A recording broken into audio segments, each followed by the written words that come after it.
private conversations. Are you ready? Oh, all right. Well, good evening, everybody. I'd like to call this meeting of Laconia Planning Board to order at 6:32. I'm Peter Burnett, the chair. Could we please have the roll call? Rob Moore, Present. Amy Levisek, Here. Lisa Susie. Here. Bob Cheney. Bruce Cheney, oh my God, sorry. She conflated the two. I'm here. Bruce McNeil, Here. Charlie St. Clair, Here. Mike Delvecchio. Here. Louis Joseph, Here. Peter Burnett. Here. We make Mr. Joseph a full member tonight, all right? You all had a chance to, staff and attendance, we of course have Dean Trefethan, our planning director, and Kalina Graham, the administrative assistant. Have you all had a chance to review the minutes from the last meeting? Any additions, corrections, anyone saw? Sensing none, we'll declare the minutes accepted. Moving right along, so we have one request for extension. It's PL 2020 0066 SU and 0067 CUP, etc. Mile Hill Road, Mountain Lake Village. Request to extend the approval for a 51 lot cluster subdivision. Again, 33 of those lots are in Laconia, with underground utilities and sidewalk. And is the applicant here and would like to be heard on the issue? Yes, good morning. Good afternoon. Yeah, Good good morning to you too, Phil. Good evening. Time It's zone. nice to see such a full board. Yes, You're just full of everything. yeah. Anyway, on Mountain Lake Village, which you, most of you know a lot about, we've been at it here for a little while. We had a lot of conditions that we were necessitated by a 51 lot subdivision. I think I don't want to steal any of Dean's thunder, but we're getting close on the intermunicipal agreement and the final granting of an alteration of terrain permit from the state, and also as part of the intermunicipal agreement between Belmont and Laconia. It was determined by the city's council that there had to be an application to the PUC to extend the city service area for the 18 lots in Belmont, and council is working on that. And that's the reason, but we're very hopeful to get started, after we get those things nailed down. But I would say that I think the planning director will say that I know it sounds like a long time, 2 years, but we have been working on this, but these intermunicipal agreements and some of these other things do take time. We understand about the intermunicipal aspect of that, so, Dean, did you want to weigh in on the extension? No, all accurate statements, so they're being pursued, and I'm not anticipating there being any problems with their eventual approvals. So how's it look for the next year? You'll be able to get construction going? I'm hoping so, yes. Okay. Well, we all hope so. Yeah. I'm sure you do too, from a market standpoint. Well, we'd like to, we'd like to get it going, so we can maybe deliver some houses this time next year or something. Yeah. Okay. Well, it's gonna be an impressive development when you get it done. Does any members of the board have a question for the applicant? So you're asking for an extension to, I never fill that out because they do it. they tell us. Yeah, Whatever the February meeting? well, I'm here, I was early. I Right. figured I'd just do it. It's not till February. February 6th. Well, you had your pen up, so I didn't know if that was a 7.5 or, okay.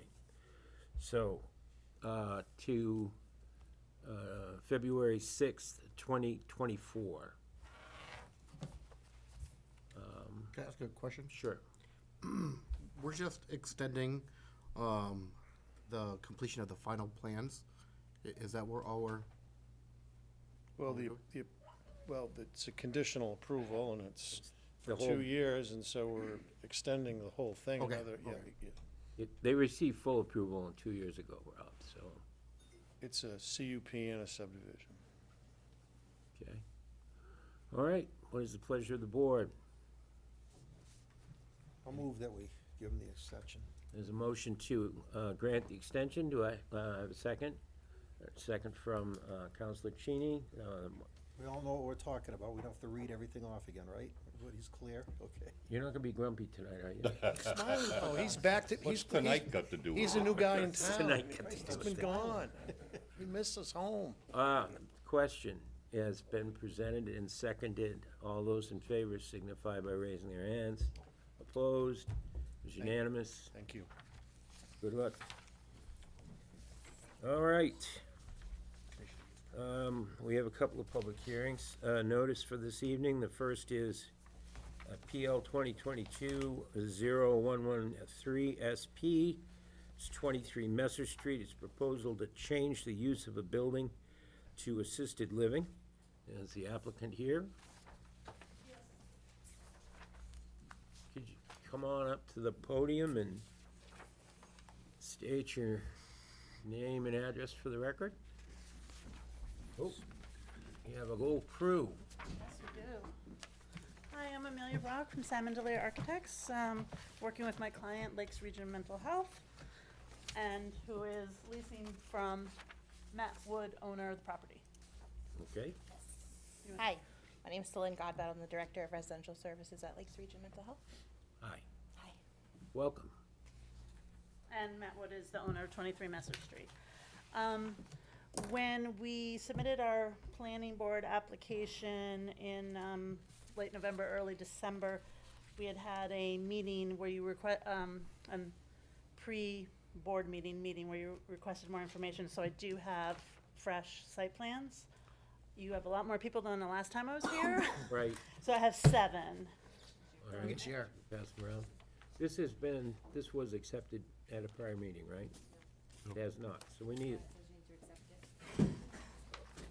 oh, well, I'm reading my copy instead of yours. That's my problem, all right. Prior meeting, we talked about the classification of the property. We did not have to Yeah, it was do the in the planning review. Do we have, did you have an easel stand or something? She Yeah, I could have put a that bunch up? of boards here. I don't know how you wanna. How many pages? Oh.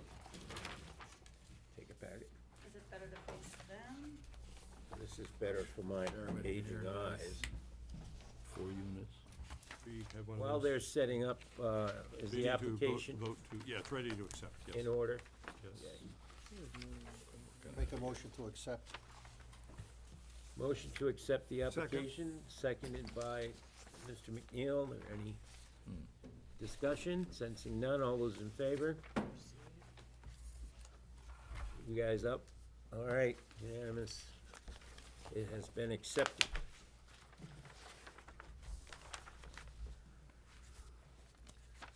I'm not sure of your process, but it might be helpful if I walked you through the revised Please. drawings. Please do. Okay.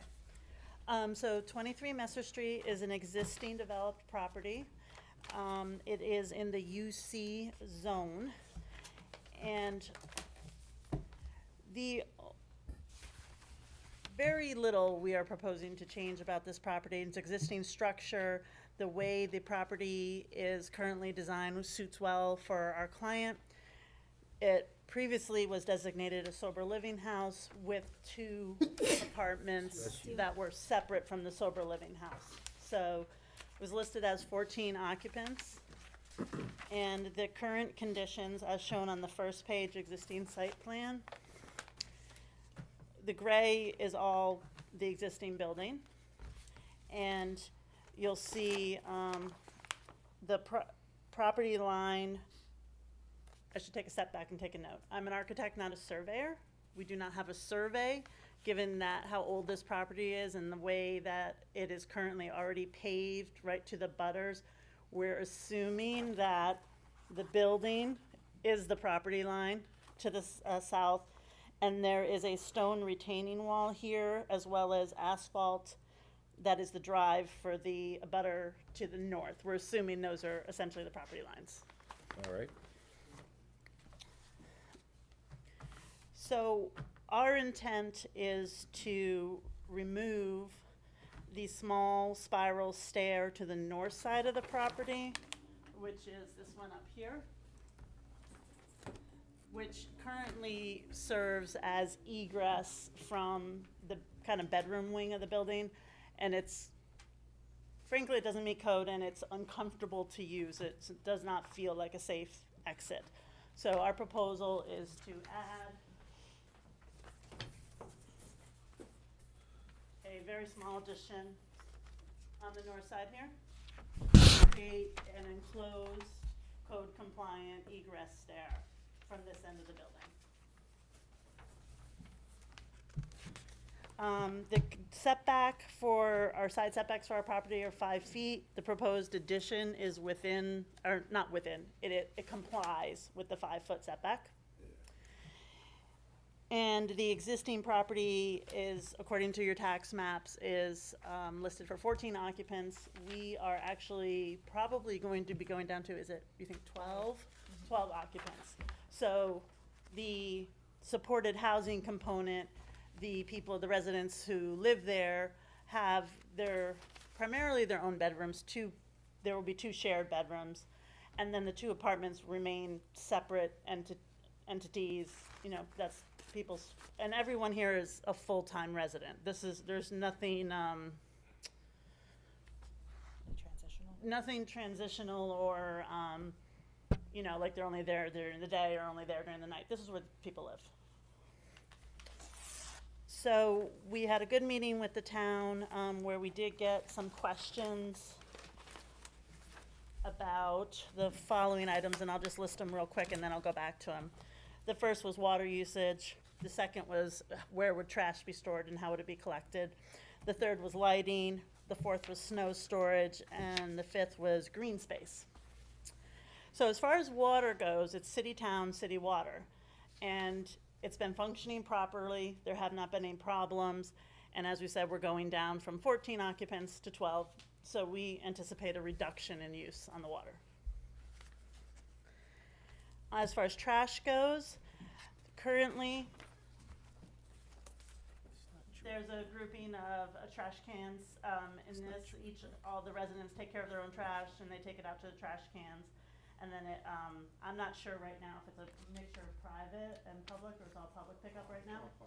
It's our understanding, we were told that public pickup would be, there's a new regulation that they're only pick up 4 containers at a time moving forward. God only knows. Okay, all right. Well, either way, It's always been 2 per unit, as I understand. Yeah. Are they Okay. changing that? Yes. Yes. okay. Well, Celine did Regardless of some the number of units? research on dumpsters, but given that this portion, we're about a full level down here, so this portion of the site is a relatively steep driveway. And then there wasn't adequate room for a full-size garbage truck to back in and out. So we're gonna go ahead and continue use of city pickup for the 4, if that's what the regulation is gonna be. And they've researched private trash pickup if additional units are needed. They think at the beginning the 4 might serve them, but once they're up to full occupancy, they're planning on contracting with a private trash collector for that. And this Jewett Brook here, Yes. It's the Lake Winnipesaukee River, isn't it? Yeah. When I did Google Maps, it said Oh. Jewett Brook, so I Forget I Google. trusted Google Maps. Big mistake. Okay. So, yeah, What's the proper name? Winnipesaukee River. Okay, sorry about that. I was trying to figure out where that brook was that I'd lost track of. He's lived here for several hundred years. Norman right. Square. I know where it comes from. Okay. The next question that came up was lighting. I did read through the town ordinance on lighting. Even though this technically may be a commercial property, it's a residence. So we are not doing any signage, we're not doing any lit signs. It's lighted as a residence. And on the existing, there is a pole light on the street right here, which is a quite attractive pole light. It's kind of Victorian style. It matches the one at the adjacent neighbor's property. And if you flip towards the last page, I tried to include some photos. It might be a little hard to see. In the photo saying southwest view of Messer Street or of property, the pole light is shown there. So it's existing, we'd like it to remain, it's attractive, it doesn't produce glare, it does have like a frosted lens on it. But it is a pole light, probably between 8 and 10 feet tall, maybe up to 12, but that'd be pushing it. I think it's probably about a 10-footer.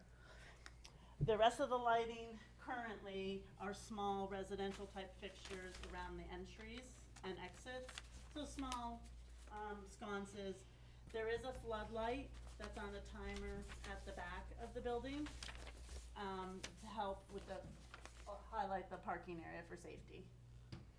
There is a couple of motion sensor lights along the front entry porch, same thing. If someone's going out to their trash can, it'll click on so they can see what they're doing. We're not proposing to change any of the lighting on the building itself. Obviously, as we do our renovation for the stair, we're gonna circle down on the stair and you come back this way. There's a door at the lowest level that comes out to the parking area. We would have a light fixture at the door there. We are proposing to put 2 bollard lights, 42 inches high, dark sky lights somewhere along this landscape area by the river for some additional lighting for people if they're using these for other parking spaces. So that is our only proposal as far as changing any lighting. How high was that? 42 inches, 3.5 feet. It's the bollard light, you know. I have cut sheets on those. I know it said you were requesting those as well.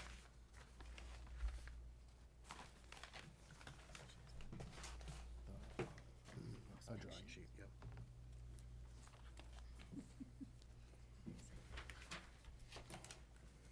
Okay, are there any, Yep, I got, the other question I had, was about where would snow storage go? So, the plow comes down the driveway, we know we don't wanna dump it into the river, so they've got to do the 90 and push it onto this small area of green space between the, property to the north.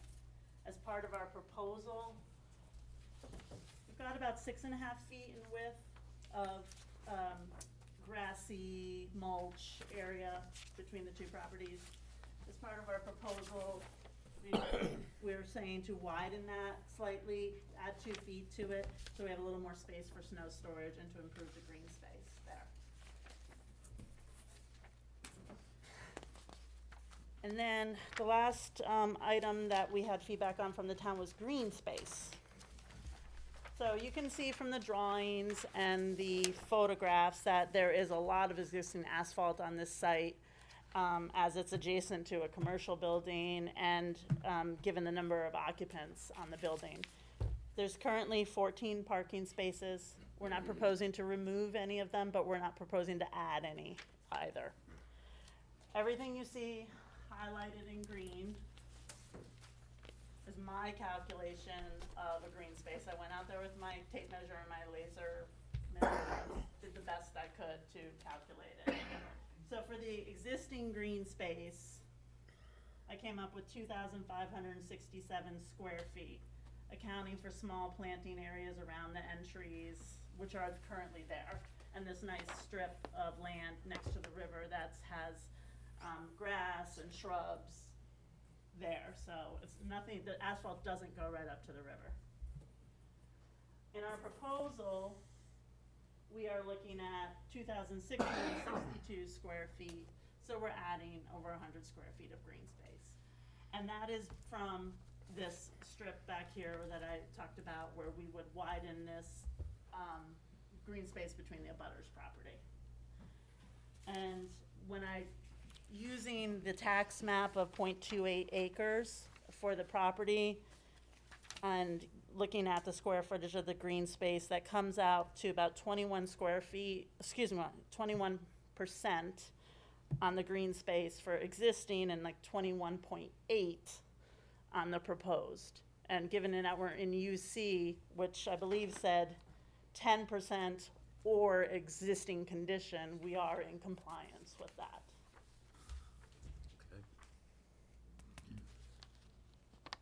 Are there any questions from the board for the applicant? Mr. St. Clair? When you're talking about your green space, you're talking about the green space on the other side of the sidewalk, between the sidewalk and the street? That doesn't count. That's the Doesn't town count. property. Excuse me? Yeah, there's always been confusion if it's the city's right of way or if it belongs to the property that's right there. And you've got a beautiful picture here of a car that's parked on that, undoubtedly not anything to do with your building. And as most of the members know, it's been one of my pet peeves, how we have trashed that, what do we call it, sublon, Bruce? I think it's sublon. Sublon is Yeah. what they, But there's a beautiful example of what's been going on there, and we had an applicant in here up at 39 Messer Street, and I haven't seen any improvement there, although they were asked to have their visitors and guests and residents not park like that. But you can see how it's worn down. I Yeah. don't know how old this picture is. So I hope, in light of that, that you'll somehow work to have visitors or residents or stuff not do that, and maybe come up with some sort of plan to encourage people not to do that. That is repaired at a cost to the city taxpayers on a regular basis, to try to bring it back up to how it's supposed to be.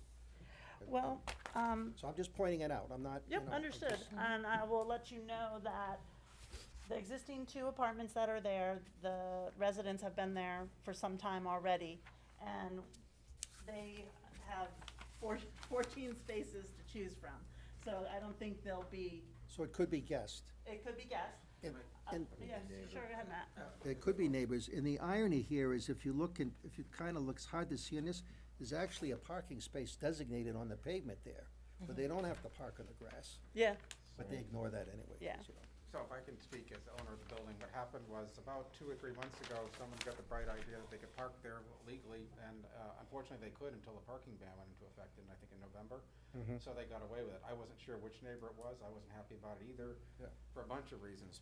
The people couldn't pick up the trash very readily with the car there, and also it was very difficult for people to pull out safely and not get hit, because you can't see someone bearing down on you to the last second. What a coincidence. I think we heard that from a few other neighbors up there.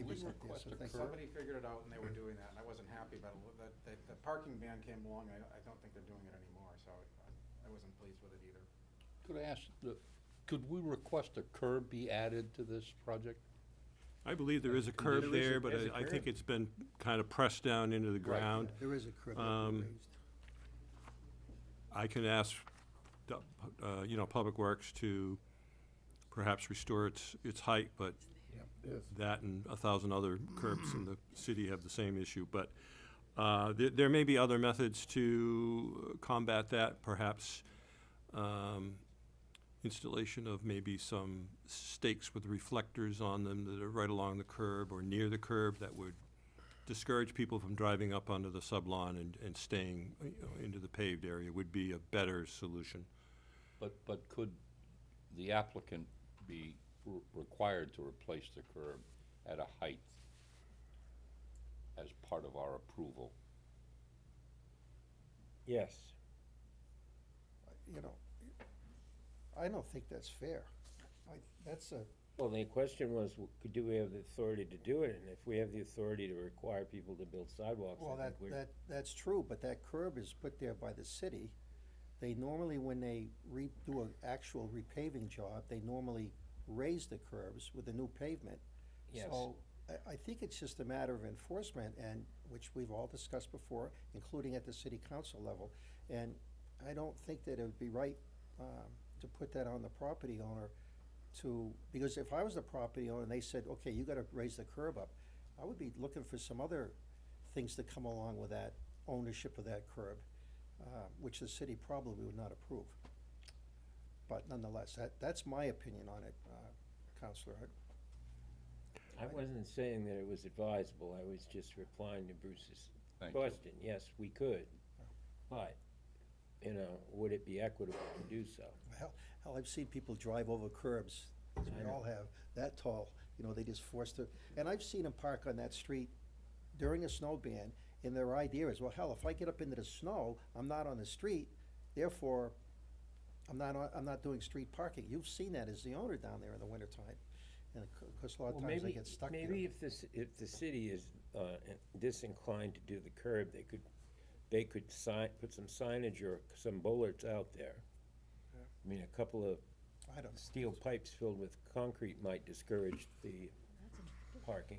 I couldn't resist commenting on it only because of the I picture. know. I think we should try simpler methods first, and a couple of stakes with reflectors or rope and string strung between them would be enough to discourage someone from driving off the street and onto the sub-lawn. Works for me. Could Yeah. we Okay. ask DPW just to evaluate the area for safety and see what their thought is on that and what their solution is? We can ask. Now, is the street wide enough for parking right wheel to curb on that side, Mr. Expert? Charlie? I'm sorry, what? I know you were too busy laughing. So, is the street wide enough for right Yes. wheel to parking curb? Yes, it's So wide there's- enough there all the way up to just before the railroad tracks. The city did that on purpose. That's why they put yellow, or not yellow, but This white is much squares. closer to the intersection, that's all I'm saying. Yes, no, actually, there's parking in So there's front of- absolutely no reason for somebody to park with their wheels straddling the curb. They should get ticketed for that anyway. So, I don't think it's gonna be your problem, folks. Yes. Not right at this moment. We'll have a public hearing in a minute. No, you'll be able And to when ask we're done questions. presenting, you'll get an opportunity to ask You questions. just wait a few minutes, and after the board is done, and all that. Any other questions? Mr. Mora? Do you know if there's an easement for any of that parking area for 17 Messer Street to utilize that, your parking lot? I never saw that on the deed. No. I can review that. but I was just it never wondering if brought there to my was. attention, And it would have to be on the deed, right? So I have not seen one. Okay. I'll look again, I was just curious, because it was owned jointly, those properties were owned jointly by. and that's why I was asking, because there was a long time ago that those were kind of jointly owned, and there was a, I think, business in there that utilized some of that parking, so I didn't know if there was any sort of easement for that, or an agreement that would need to be maintained. Yeah, I can check the deed, but I don't recall seeing it. Any other questions for the applicants? Could I ask Sure. one? Sure. Are you gonna have any ADA accessible parking as it's a assisted living facility? As currently designed, the house is not accessible. And that would be a question for the owner in the long run. But these, if we have the clear space in the front and the back, these parallel parking, if the accessible entrance is either here or it becomes, if there was one, here or here, these would be considered, these could be made accessible. This down there would not, because this is such a steep slope coming up. Well, you could still designate a handicap parking spot or two without having to provide the actual access into the building. If necessary or required, we could certainly modify the striping to show that. Okay. All right. Go ahead, Bruce. Do I understand that the interior of the house is not handicapped accessible? That's correct. It's because it's an existing structure, and the mission of Lakes Region Mental Health is there may be people, there could be patients with disabilities, but the physical disabilities, but the residents who live here are with mental health issues. So just to clarify, the assisted living, like zoning aspect, that's just the term that we had to use because of some of the things that we're doing in the program. So all folks will need to be 18 years or older, be able to self-medicate, and be able to be self-ambulatory? Yeah. Yeah. So you're not gonna have any services inside the facility? Yep, so there'll be services, but they're not gonna be like assisted living level, like not nursing, home care. Like Nursing licensed by- care, right. Right. So you wouldn't be really licensed by the state as an actual, We will be licensed by the state as a community residence. Not as assisted living Not for as like assisted elder living. Okay. care. Right. Or- It's a different, that's the category that we fit best Fall in. into. There isn't, the uniqueness of the program that was the closest category we can fit it, but it's not for, people with physical disabilities or people who are aging and need that. It's for people with need mental health support. Right. Okay. Any other questions? All right, sensing none, if you folks want to take a seat for a second. Sure. I'm going to open the public hearing at 7:03. Are there any abutters that would like to be heard regarding the proposal at 23 Messer Street? Any abutters? Any members of the public? Yes, Come on up. 3 questions. I've never been to a planning meeting before. Well, you take your time. Just come on up to the microphone up there so that we can make sure everyone hears your questions and we get your name for the record.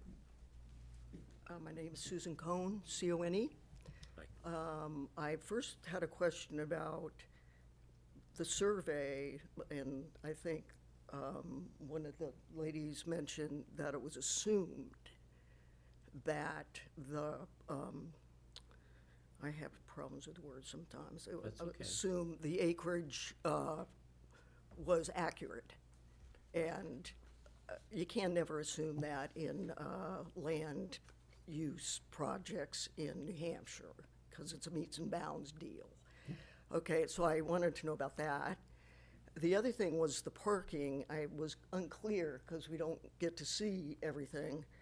We're talking about street parking on the sub-lawn, up by the sidewalk? No. Oh, so it's not on the front, it's not on the road frontage? No, no. Okay, so that question, because roads are laid out in a certain way, and the town owns a certain amount of the sub-lawn, and enforcement would seem to be the only way to alleviate problems with parking. And the third one, I don't remember, but I will think about it. Thank you. That's great. The first one, it's not unusual in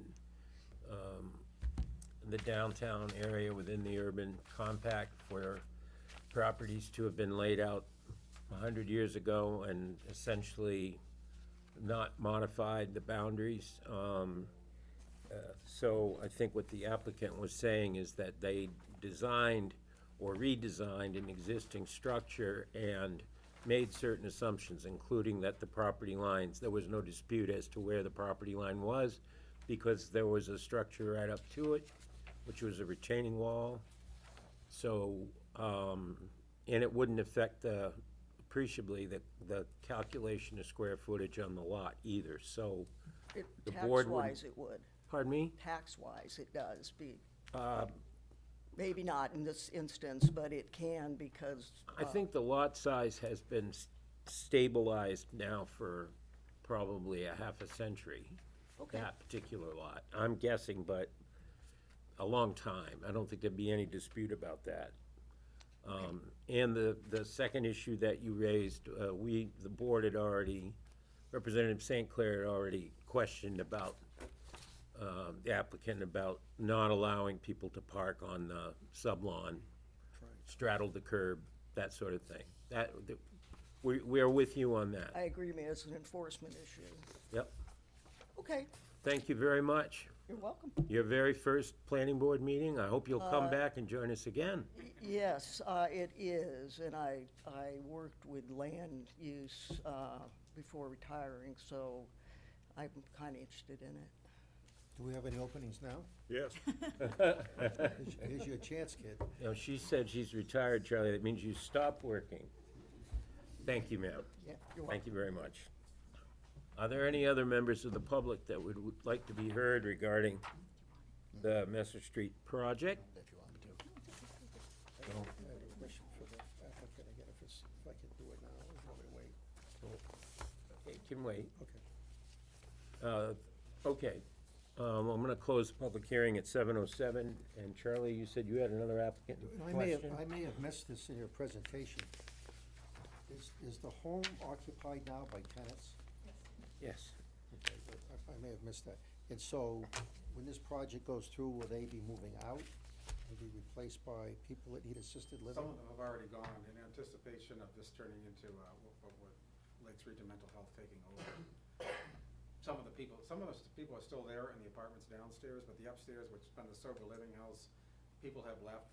Usually only people in sober living oftentimes only last 2, 3, 4, occasionally you'll get a year, but usually it's in the months. So as they cycled out and wanted to move on, I let them know what was going on. So it's open, it's vacant upstairs. We're not kicking anybody out. Thank you. All right, great. Staff?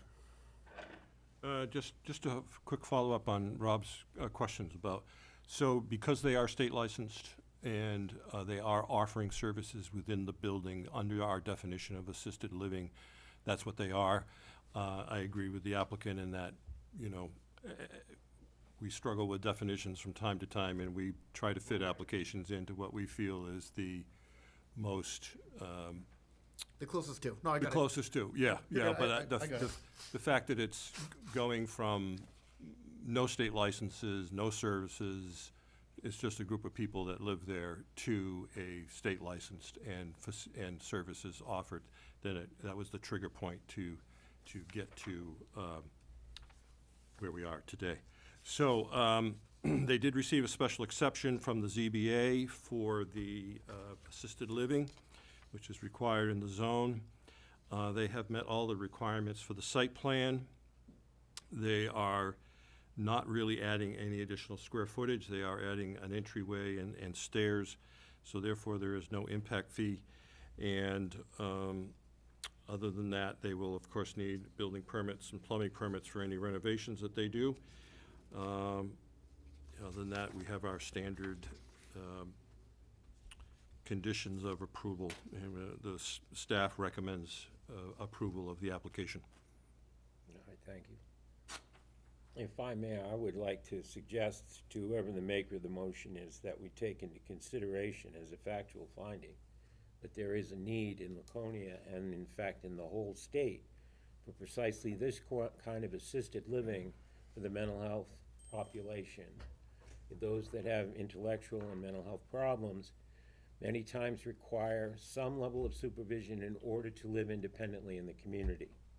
So I think maybe that could be reduced to one sentence, that it would meets an acknowledged need for supporting the members of that community, the mental health and developmentally disabled. That's my soapbox for this. So, we have before us the applicant seeking approval of the change of use to assisted living. Would anyone care to make that motion? Sure, I'll be happy. What, you wanna go ahead? He had his- I was wondering if I could ask just another quick question. Sure. Dean, in any sort of approval that we might give them tonight, should we put down the number of units that they're requesting? Or are we just do we just leave it as assisted living facility? Only because sometimes in the future, Yep. 20 years down the road, they might be like, well, Nope, how many that's- units was in there? Oh, Nope, that's a good point. I believe in the tax card it's listed as 14 units now, and I believe that you want to leave it as that, Yeah, right? I'd like to talk about that just for a minute. It's a little bit difficult. It's not like you got a regular apartment building where you have, let's say, 11 different units. They all have their bedroom, bathroom, kitchen. In this case here, we do have a couple apartments downstairs like that.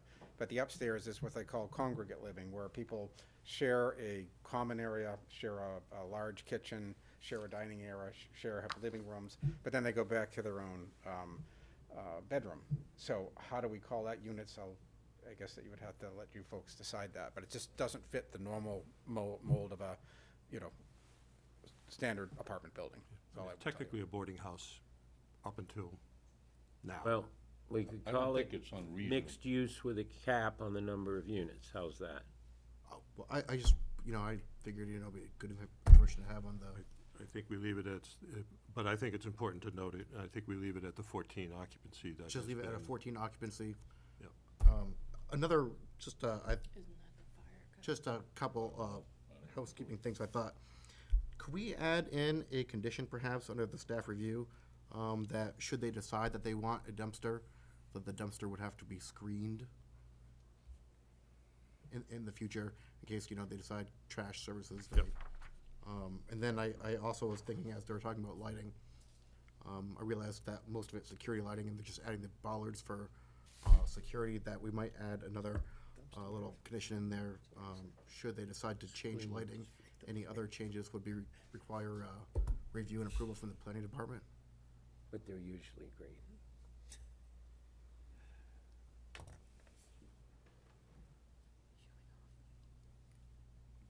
What do you think?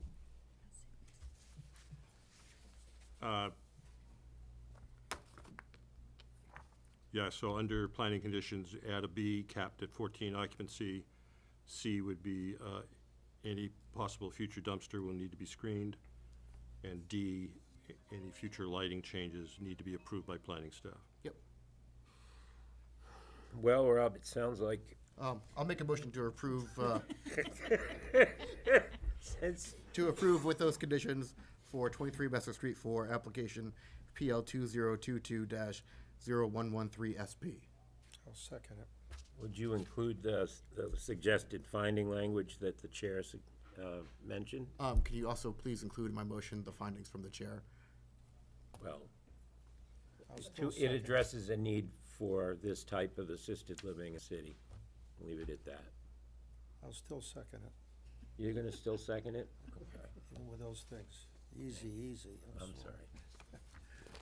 All right. We have a motion and we have a second. Any discussion on the motion?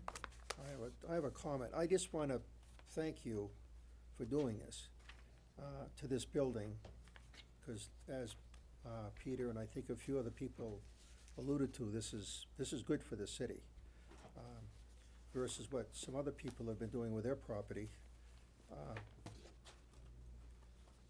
And I think they've been doing it to their property with absolutely no care at all about the city as a whole, the residents. So I think this is wonderful, and I congratulate you and commend you for doing this and helping with this overall problem that we're having for finding homes for people with assisted living problems and et cetera. So thank you.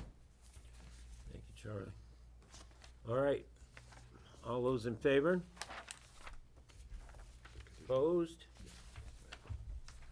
We have one opposed. Abstentions? All right.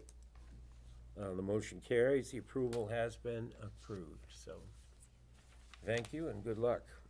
Thank you. All right, next item. Is Rob on the planning board now? Yes, Rob's on the planning board now. They put him in that chair just to confuse us? Okay, all right. Welcome. Somebody missed the email. It's just these little, Hey, Bruce. we should have put him over here. Yeah, it's okay. Thanks for that. Read your email, Mike. Our next item I was a little late. is PL 2022-0070 SP at 0071 CUP, performance zoning. It's 71 Winnisquam Ave. Proposal to reconstruct a retaining wall, boat ramp, boathouse, and one residential building within the 4 parcels. It is my understanding, and it says it right here, that at the city's request, this application may be accepted tonight, but the public hearing and the presentation would be continued to February 7th? No, you have presentation and public hearing and then table. Please. Okay, so we will do the public hearing tonight. Yes. Is the application complete and ready for acceptance? It is ready for acceptance. We are still looking for some technical data that the DPW has requested, but I know it's been in the works. We've had several discussions with the applicant, so we know that it is imminent, so. You're reasonably certain it will be complete before February, final absolutely. approval? Yes, sir. So we will, just to be clear, so the city has requested, meaning DPW, Yes, has requested that we don't take any final action on this until next month. correct. So we could schedule a further public hearing next month if Yes, sir. that Okay. All right then. Would someone care to make a motion to accept this application? Okay, a motion by Mr. Delvecchia, is there a second? Second by Representative St. Clair. Any discussion? All those in favor? All right, it's unanimous. The application has been accepted. Good evening, welcome. Hello, my name is Jessica Jacobson, and I am presenting on the redevelopment project for Naughty Marina on behalf of Naughty Marina, Inc. So, as Dean mentioned, we have had continuous communication with the different departments through the TRC meetings. So what I can do is I can get started with an overall summary, and then I can explain that background from the TRC meetings. Sure. Great. So overall, it's an existing mixed-use parcel.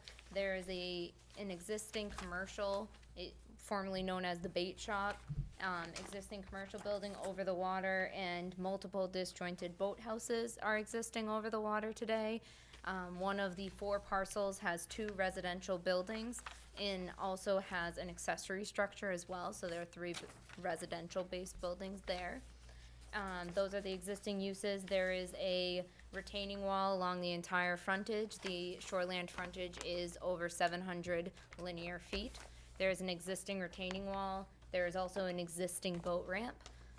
The conditions of all of the water-based structures are deteriorating. I'm not sure in terms of site visits if you have all been there, but for example, the retaining wall, the boat ramp, the boathouses, those conditions, they are all deteriorating and do need replacement. For the continuous use of the marina and for this redevelopment, it is proposed that the boathouses will be consolidated within the same overall square footage. That is state wetland jurisdiction, and that has been through the wetlands permitting process, which has been approved and is currently within the approval appeal period. It was recently approved. And then the boathouses are consolidated but are proposed to be 2 separate boathouses due to the existing sewer lines that are running through the retaining wall, and that is to the west of the existing boat ramp. So the proposal is for 2 consolidated marina boathouse structures. The existing boat ramp is proposed to be renovated and slightly extended in order to allow for a safe depth in terms of the water and slope. Right now, it's rather steep, and like I said, it's deteriorating with the slope. It's an extensive drop-off. We are making that a little more subtle for safe boat launching. So that, again, is through the state. That's state jurisdiction and has been approved through the state. The existing boat ramp and then the proposed boat vault is considered an additional launch, but the proposed boat vault is essentially just for the marina users, and the boat vault will be for if someone buys a boat and it comes on a truck and it needs to have a vault in order to do so. So that boat vault is to the far east of the property. You'll see it labeled on the demolition and site plan.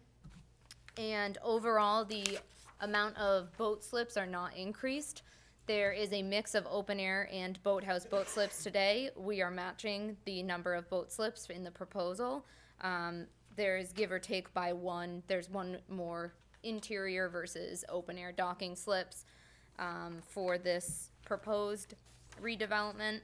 And then one of the residential structures is proposed to be redeveloped. It's the single-story residential structure, and the accessory structure is proposed to be removed. That square footage will be consolidated to that renovated residential structure, and it will be a 3-story building, similar to the multi-level residential structure that's there today. It will match the character of it. The boathouses, I think the only thing in terms of summary, the boathouses will have storage on the 2nd story above. That has again been approved by the state. That's the state jurisdiction of things. But yes, it will be only storage. That was one of the concerns at the TRC meeting. That will be in the tenant agreement, and they understand it's only for use in storage, and that is also in the state approval as well. The parking will be achieved on-site and off-site across the street. That is with that condominium, the front condominium across the street on 60 Bay Street. That is included and reflected on the plans. So there's both on-site and off-site parking. The on-site parking for the head-in parking will be reviewed by city council, and we are in conversation to do so. And I believe that should sum up all of the site factors. Now moving on to the TRC meetings. The outstanding concern, as Dean had mentioned, was with DPW. We are working with the structural engineer to get a finalized design. As Laconia knows, we were doing some GIS work with the sewer, and they actually went out and surveyed that for us. So we got surveyed information on the city sewer. The state sewer, we worked through the Winnipesaukee River Basin program in order to get those locations and elevations. So the sewer lines were configured and were surveyed in order to understand where they were, understanding that the wall will be a wall replacement. So that was something that was moving forward and causing a little bit of a delay, and the structural engineer is now reflecting those locations most accurately now that we have surveyed information on their plans. And we've been in contact daily with the structural engineer on that, as Wes and Dean are aware, and that is the outstanding item from the TRC meeting. And I believe that summarized everything. There are smaller comments that were from the TRC meeting that I'm happy to explain further, but those are all squared away on the plan and have been responded to. Okay. Any questions from the board? Rob? So how many residential units will be on the site? 2. So 2 is existing, 2 is proposed. The multi-level existing is 1 dwelling unit, and then there's the single story, which is 1 dwelling unit. So there's 2 total existing, and then there will be 2 proposed.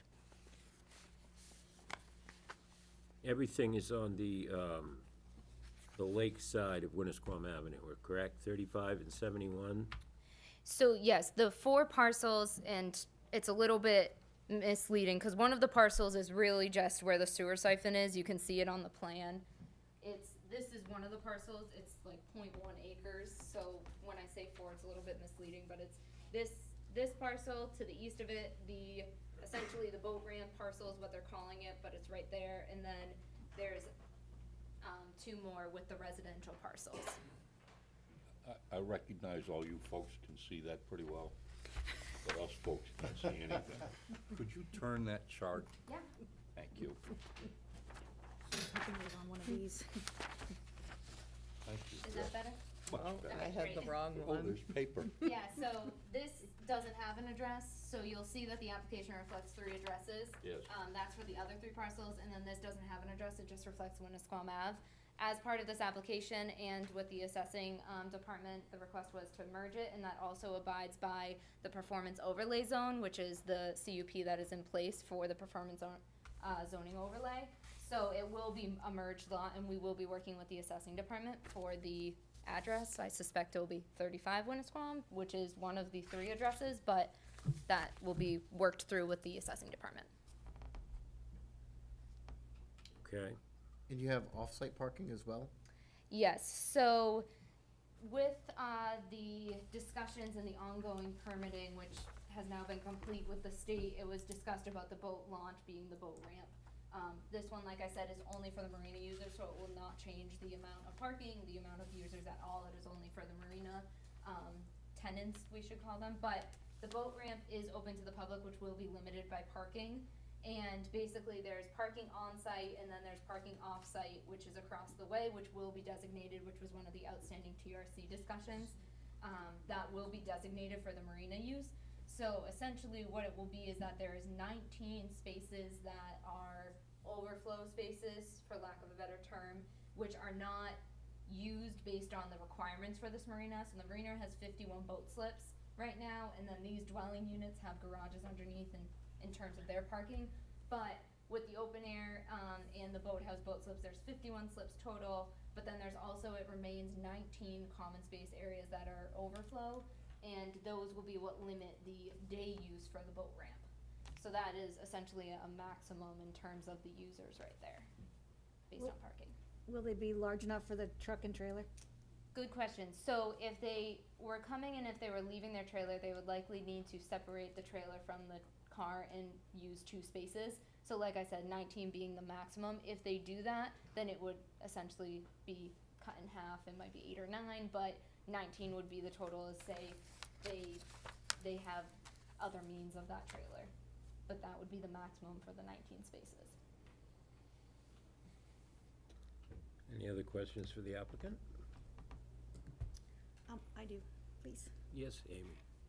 Currently on the no address parcel, there is a sign that basically says that there's no, basically says dead end. It doesn't say dead end, because I don't think that's the PC term anymore. But no exit from this area, or. No outlet? No outlet, thank you.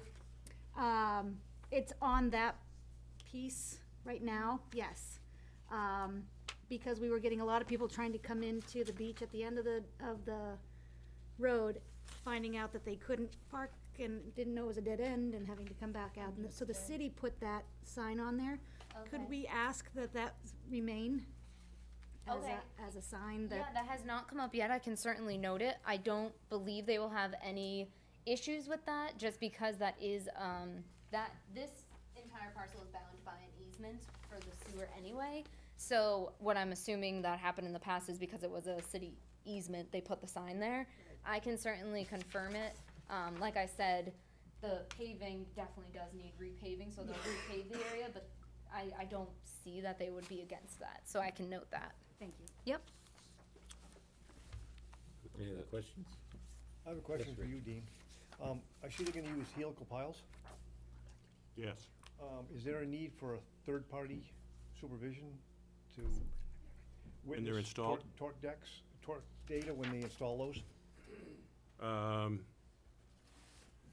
That's really a question for Wes, and I don't know the answer. I know Wes is on this, like, you know what on what, and, That's a common problem with helical piles, Yeah. is they don't get torqued to proper spec, Yeah. and then they fail down the road. And I also can speak to the background on the helical piles. So we, as part of Wes's review of that, he wanted the area of influence as well. We're working with Goliath, which I know you have the specification sheet. That was the initial comment from Wes, was that he wanted the specification sheet, which was the previous submission. With that, he said, I would like the area of influence as well to be shown, like depicted on the plan. We are doing that and working with Goliath in order to understand where that will be. In conjunction with that, we also are working with the state. As I said, that permit was approved. One of the permit conditions discusses the pilings in the area of the sewer lines, and we are now providing a buffer 10 feet on center, where anything within 10 feet on center will be, they're not even piling, so it's removable structures, they're removable footings, for lack of a better term. The state does not even consider them a piling. They say, we don't consider that a piling by any means. Essentially, it's like, seasonal docks where they just have the pole with the foot that sits on the ground. That would be within 10 feet of the sewer lines. So with that, Wes is reviewing the helical piles where they are placed, and the revised plans with this resubmission has an inset plan to show where those removable footings will be. Good question. I think, Rich, when we, next month, when we have staff reports, that we will make that a condition, that there is, and I'll talk with Wes of what his plans are concerning whether it's gonna be DPW staff that's gonna do that, or whether he's gonna want a third-party, person to do that. It sounds like there's been an awful lot of work on both sides of the aisle on this one, for sure. Any other questions for the applicant? Mr. Morrow? There's a few parking spots next to that existing boat ramp that's there, like 7 or 8 of them. And those go out into the travel lane? Good question. Yes, so existing, which we understand grandfathered use, that doesn't really mean anything, but existing, there's multiple head-in spaces here that continue forward, and as you can see, based on the right-of-way line, it gets more into the right-of-way. We've eliminated them as much as possible, understanding that there are still about 6 or 7 that are in the right-of-way. That will need approval by city council, and we're working with them to coordinate that. Likely, if that weren't to go through, we would move forward with parallel parking along this frontage, but in order for the least impactful and something that's a cleaner flow, existing right now is people pulling in, and that seems to be the safer option. So, like I said, it needs city council approval to do that, and that's what we are, at this time, moving forward with. Okay, thank you. Yes, and we're in conversation with, Mark in order to do that. All right. All good questions. When we open the public hearing, oh, no, we're not doing, are we doing the public hearing tonight? Yes, we are, all right. 7:32 PM, the public hearing is open. Are there any abutters that would like to be heard? Come on up.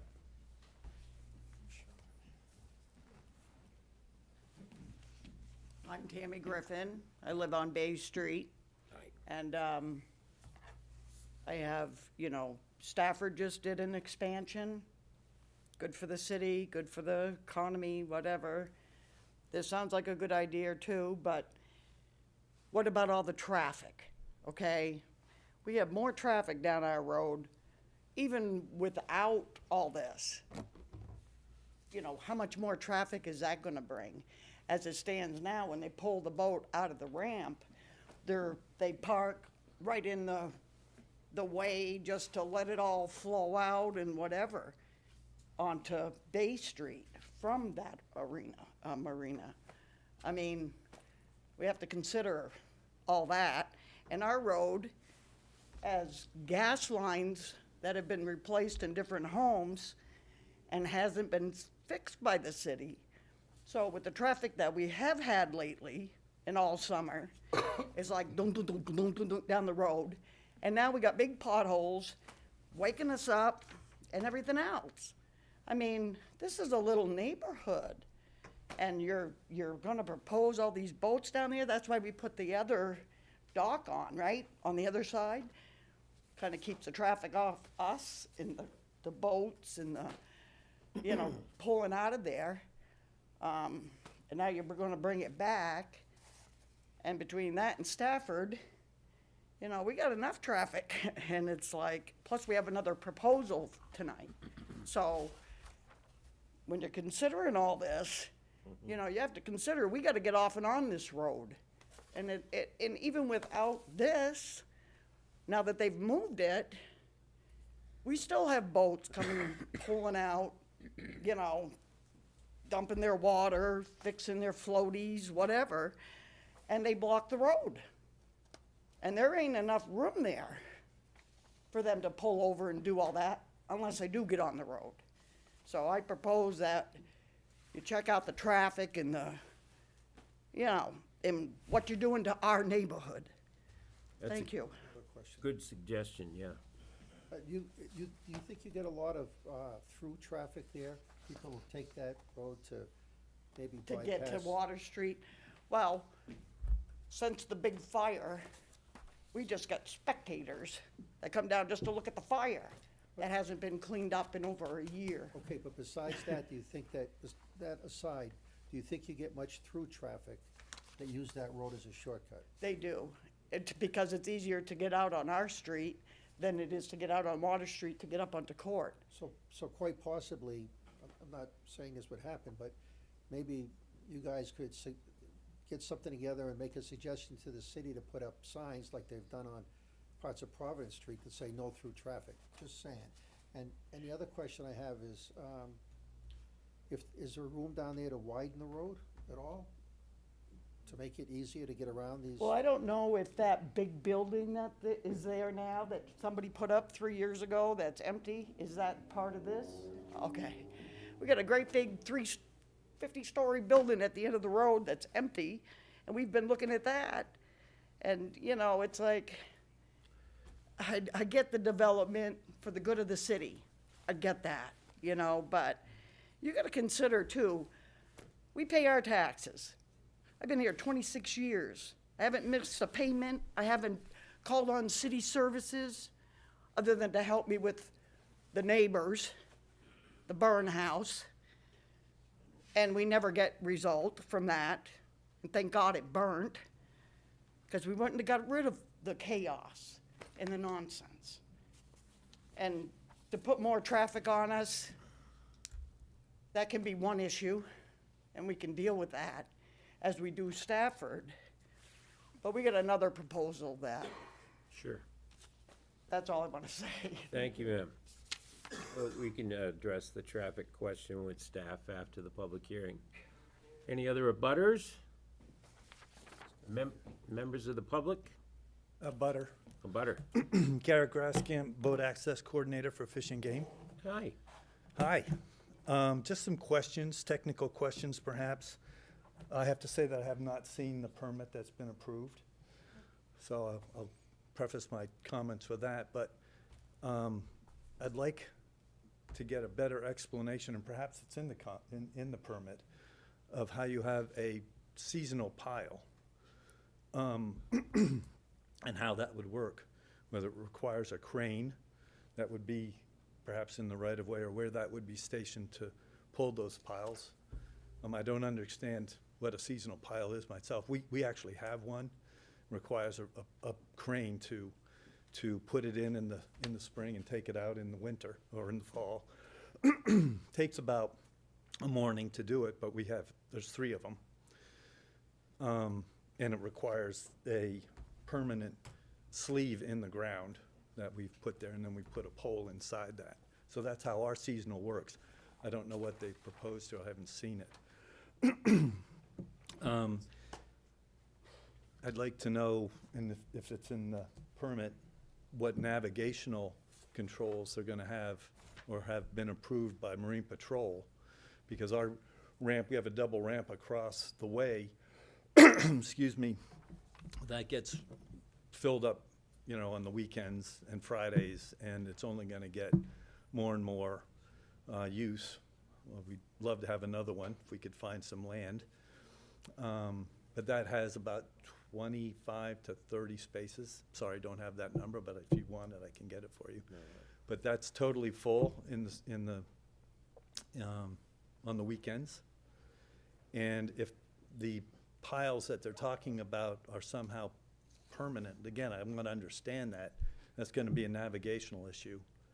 And I think if you approve this, I'm not sure what jurisdiction you have in the water. None. 0, zip. Okay. I need to talk with DES. Yeah. But I know that the lady that was talking here, we don't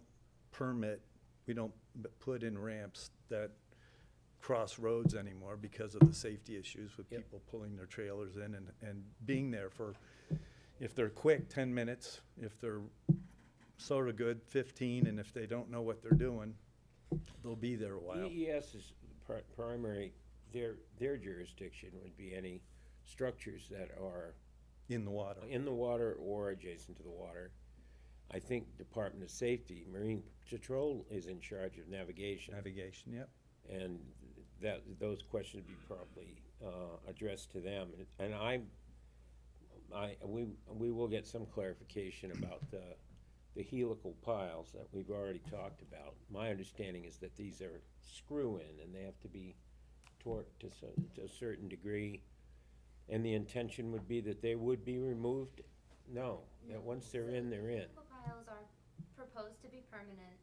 In the area of the sewer lines on 10 feet on center, they are proposed to be removable. They will not be removed, but they can be removed in the sense that they're not screwed in, they're not permanent structures.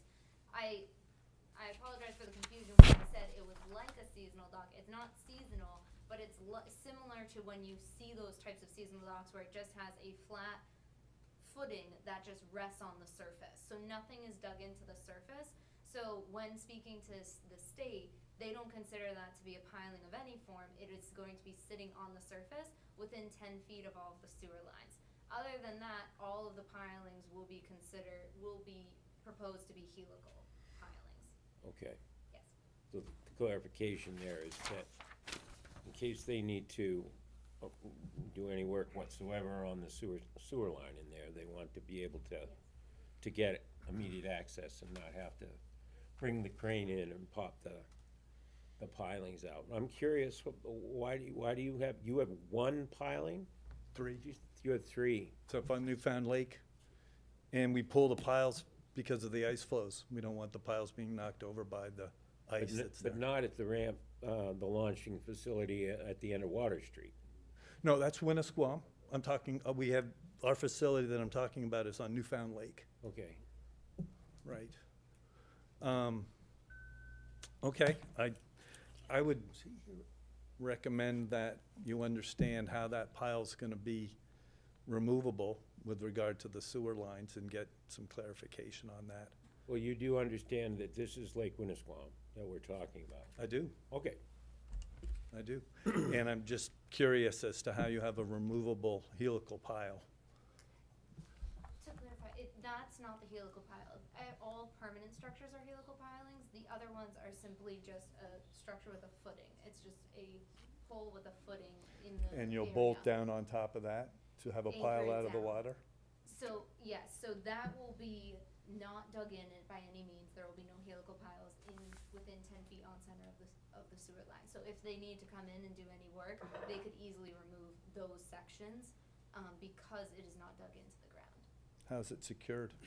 I'm sorry, I'm not gonna waste the council's time.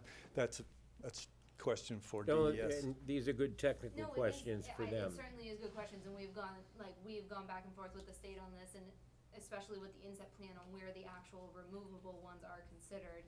And per their definition, it's difficult because they don't consider them pilings by any means, because nothing is going into the ground. But what we need to show is that nothing essentially is going into the ground, because we need to be able to remove it if they need to do anything with those sewer lines. So it will be anchored in, and we can get that information. That is more so the structural, like I said, the structural plans that are coming to be. But what it will be is that it will have, and DES did offer a few items in order to how to anchor it, but they will not be dug in. It will just have a footing on the ground, and it will have an anchoring system. Okay, well, I'm outside of your jurisdiction, so I'll cede my time back and thank you for letting me speak. Well, thank you, sir. Thank you. Good evening. My name's Thomas Selling, here representing Lake Winnisquam Point Associates. In principle, they agree with the whole project. They welcome it better than the eyesore that they've looked at for 35-plus years there. The only other concern they have is if this board has any control with respect to access. Last year, there was a repair to a water line there, and it took roughly 6 hours. So residents, tenants, and some of the renters at the marina were inconvenienced considerably. Had people stuck at the marina, people couldn't get to the marina. Can this board make a provision in the approval that at least one lane be open during construction, obviously, for fire and police and safety, and as well as ingress and egress? Can that be part of the conditional approval? We don't usually do that because it's a requirement, period. The Public Works does not allow you to shut down a street without the permission of the council, if I'm not mistaken. Only the council can shut a street down, so, yeah. Thank you. When you say the marina, you're talking about the one at the point, The one at at the the end of point, correct. Winnisquam Ave, yes. Great. Thank you very much for your time. No, you're welcome. Thank you. Hi, I'm Mike Little, and I live on Charles Street, sort of in a butter. I just want to reiterate some of the things that Tammy was mentioning, and as a resident of the area, Bay Street is very narrow. Charlie, you know Bay Street quite well. In the summertime now, if there are 2 cars parked on either side, there's not enough room for an emergency vehicle to get down that street now. I'm concerned, does the marina own the property across the street with the extra parking spaces now? They You purchased it? The condominium, yes, and that will be where the office is. Okay, because I do worry in the summertime, we had this happen at the beach, but when they can't find parking, they park on the street. And that becomes a complete burden to the neighborhood, literally a safety hazard. So I just wanted to reiterate that and be sure that the board takes that into consideration with permitting. And like the idea that you had, Charlie. Thank you. Thank you, Mr. Little. Any other members of the public or abutters that wish to be heard? Going once, going twice. All right, we'll close the public hearing at 7:46 PM, and we'll hear from staff. So I've taken a bunch of notes here. We have some follow-up that I'll be doing with DPW and the DES and the water, the wetlands and shoreline permit. And also with the applicant, of course, with a couple of the outstanding issues here. The traffic Yeah. is something that, Well, should look at, maybe the width of the street? The number of slips here, so i.e. the number of boats, is the same as what has historically been on the property. So from a traffic generation standpoint, there should not be any additional traffic than what historically has been there. I guess it's conceivable that there could be a slight uptick only because with a more modern facility, it may attract a few more customers or regular customers. But that's hard to quantify. But, I mean, it's not like they're going from, 30 boat slips to 100 or anything like that. They got 51 and they're gonna stay at 51. So, it's 51 customers coming on the weekends and 51 customers going away, just as it kinda always has been. I think Charlie's point about cut-through traffic is important to keep in mind. It is obviously Winnisquam and Bay Street are public streets. Anybody can use them for any purpose. I do understand the comments about boats being parked in the street on the trailers to wash off or whatever, and that could be some type of an enforcement action that we may want to look at. What about Mr. Little's concerns about parking on both sides of the street? Could I interrupt? Sure. Could I ask the planning director to speak to Wes and look at the possibility of parking on one side of the street, which I don't think exists now? We have discussed that. Sorry, Mr. Which Chairman. street are we talking, Bay Street or Winnisquam? Or either. Yeah. Yeah. Okay. I think it would Yep. help to keep the street open. If you just ask him to look at it and see what the impact might be. So, for sections of Bay Street, in particular the section that is nearest the intersection with Winnisquam, it may be worth looking at Right. restricting parking on one side. As you get a little further up Bay Street, you start getting into residences and everything else. After you get over the railroad tracks, I Yeah, understand, right. but. On Winnisquam, historically, they have parked, obviously, all along the marina property, the entire length of the marina property. Some of that is going away, so that will help the situation on Winnisquam. The other side of the street is primary parking for residents on Winnisquam. The driveways tend to be rather short and small along that section, and so therefore, if they have any visitors or whatever, they have to park in the street, so. But we can, I think the Winnisquam part is gonna be taken care of pretty well, the fact that they're gonna eliminate some head-in and perhaps go to parallel. That will open up that, but we certainly can look at Bay Street for a couple of short sections there. Yep. Okay, any other questions for staff? Mr. Mora? Dean, you said, or I think the applicant said, that they're going to city council for approval for the head-in parking spaces that are still within the travel lane. Is that at the next city council meeting? No, it has not been scheduled because they're not approved. I think that I would look to the board, I guess, to say whether we make it a conditional approval that in order to have those remain, they've got to get city council approval, or whether we get city council approval before you approve it. It's a logistical question, and I don't have a preference either way. Okay.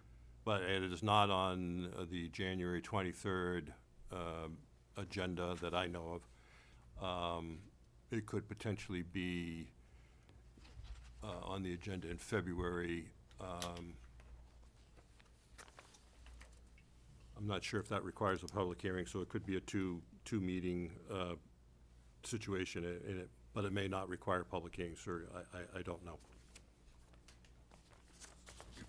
Any other questions for Dean? Or for the applicant? Okay, so, as indicated at the beginning, Move to table. Yes, we need a motion to table this to a date certain, which would be the, February 7th. yeah, I'm gonna learn to use these paper things called calendars, I think. February 7th. February 7th. I'll second Counselor Cheney's motion. Thank you for clarifying that. There's a motion made and seconded. Actually, Discussion? I was wondering if I could have discussion on that. Sure. I was wondering, should we give direction on whether we want council approval on the head-in parking prior to planning board approval? Or do we want planning board approval contingent upon city council approval? Or do we want to approve it, then have a conceptual approval of some parallel parking there? Just, because I think we need to clarify, what we're approving, and if city council doesn't approve it with the head-in parking, or if they do it. We're approve with the- approving nothing tonight. Oh, I know, but like, just to move forward, when we get to, whatever it is that we're gonna do, that there's some direction on the parking. Okay. How would you suggest we do that? I mean, it's a motion to table. That basically means the matter will be heard at the next regular meeting, so, Not sure that's true, Mr. Chairman. Somebody would have to move at the next meeting to take take it off the table. I So understand it could that. go on to another meeting. I would, if I might Sure. object, I'm not sure this can get in front of the council that quickly.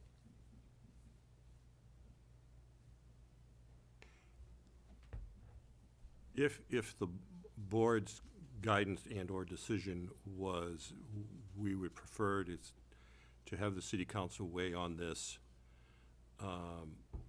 we could certainly get it on the agenda for the 23rd, for the first reading.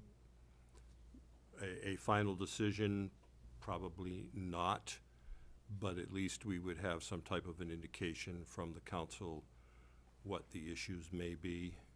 I'm not sure the council requires a public hearing for parking. I don't think so.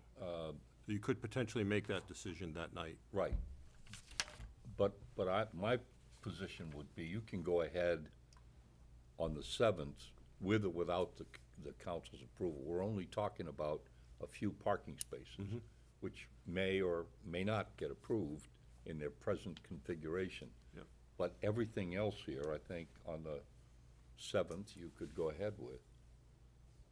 Does that make any sense? I think, Rob, your comments have made staff aware of the things that we're gonna need to know about before we take final action. Right, that's what I'm, yeah.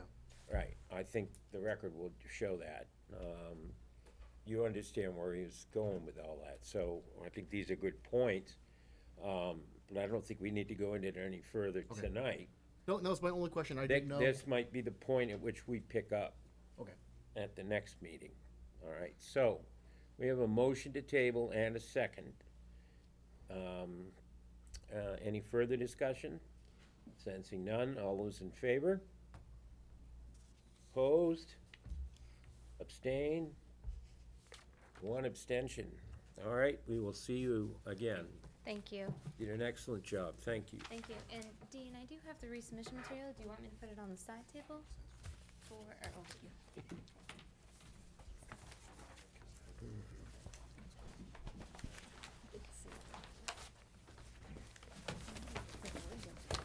Okay, we have now before us for application acceptance, let's see here. PL 2000-0109 SU, amended, Fifth Amendment, yes, Pendleton, 61 Pendleton Road, Beechwood Development, proposal to amend the cluster subdivision from 12 to 13 lots. Am I correct? Is this a public hearing as well, or is? Oh, just this- acceptance. Just acceptance. Yep. Is the application complete and ready for acceptance? It is. Okay, The applicant just wants to wait till February. okay. All right then, the applicant wants to wait till February. Is there a motion to accept the application? Motion to accept the application. Motion by Representative St. Clair, seconded by Mr. Delvecchia. Any discussion on the motion? Sensing This has none? been, like, the fourth time this has come in front of us. You may be right, I haven't counted, but it's a familiar address. There is a motion, it's been made and seconded. Did you have anything else you wanted to? No, I just, like, it just, one keeps coming back, you know, it's just. Bad penny. Yeah, no, it's not a bad penny. They're trying to make it work. It's difficult. I did have a question on that, probably to Dean. Does the city own that road yet, or at all? No. Okay. The road that goes through the middle of it? Pendleton? Pendleton itself. No. I don't think so. At the end when you come off Wentworth Cove, Right, and there's the two brick pilings right there, yeah, that's, yeah, all the way in from there is private, Yeah. all the way out to Pendleton.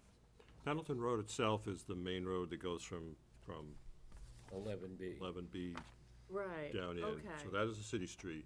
That, There okay, is, that's there what is I was a gravel, Connector. thank you, connector from Pendleton that goes over to Wentworth Cove Road.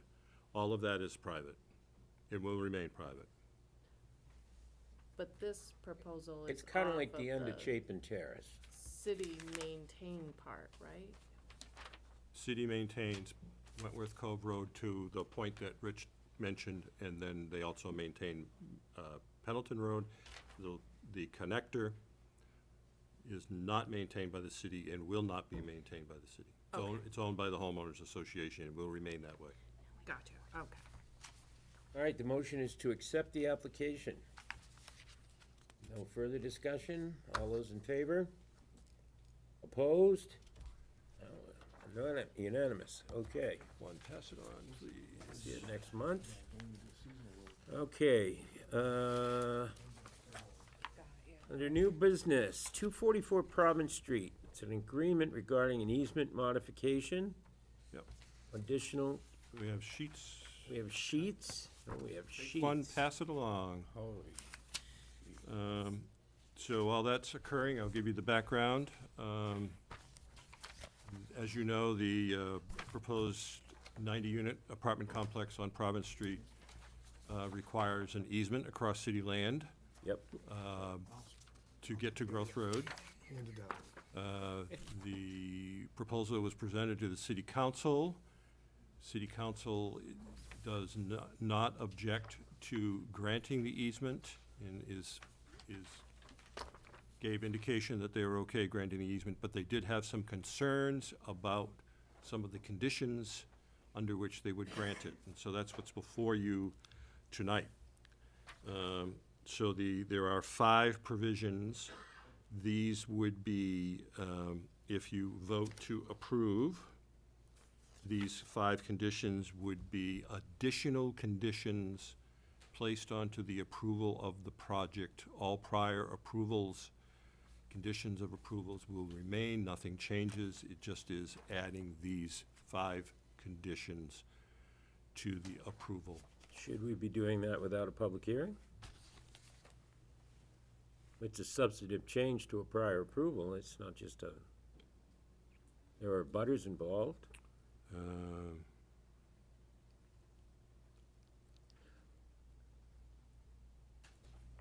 I don't think a public hearing is necessary on this. No, sir.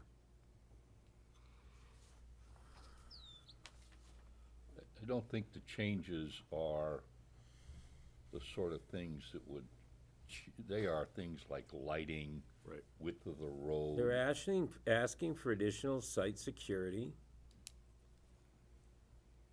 They're asking for essentially,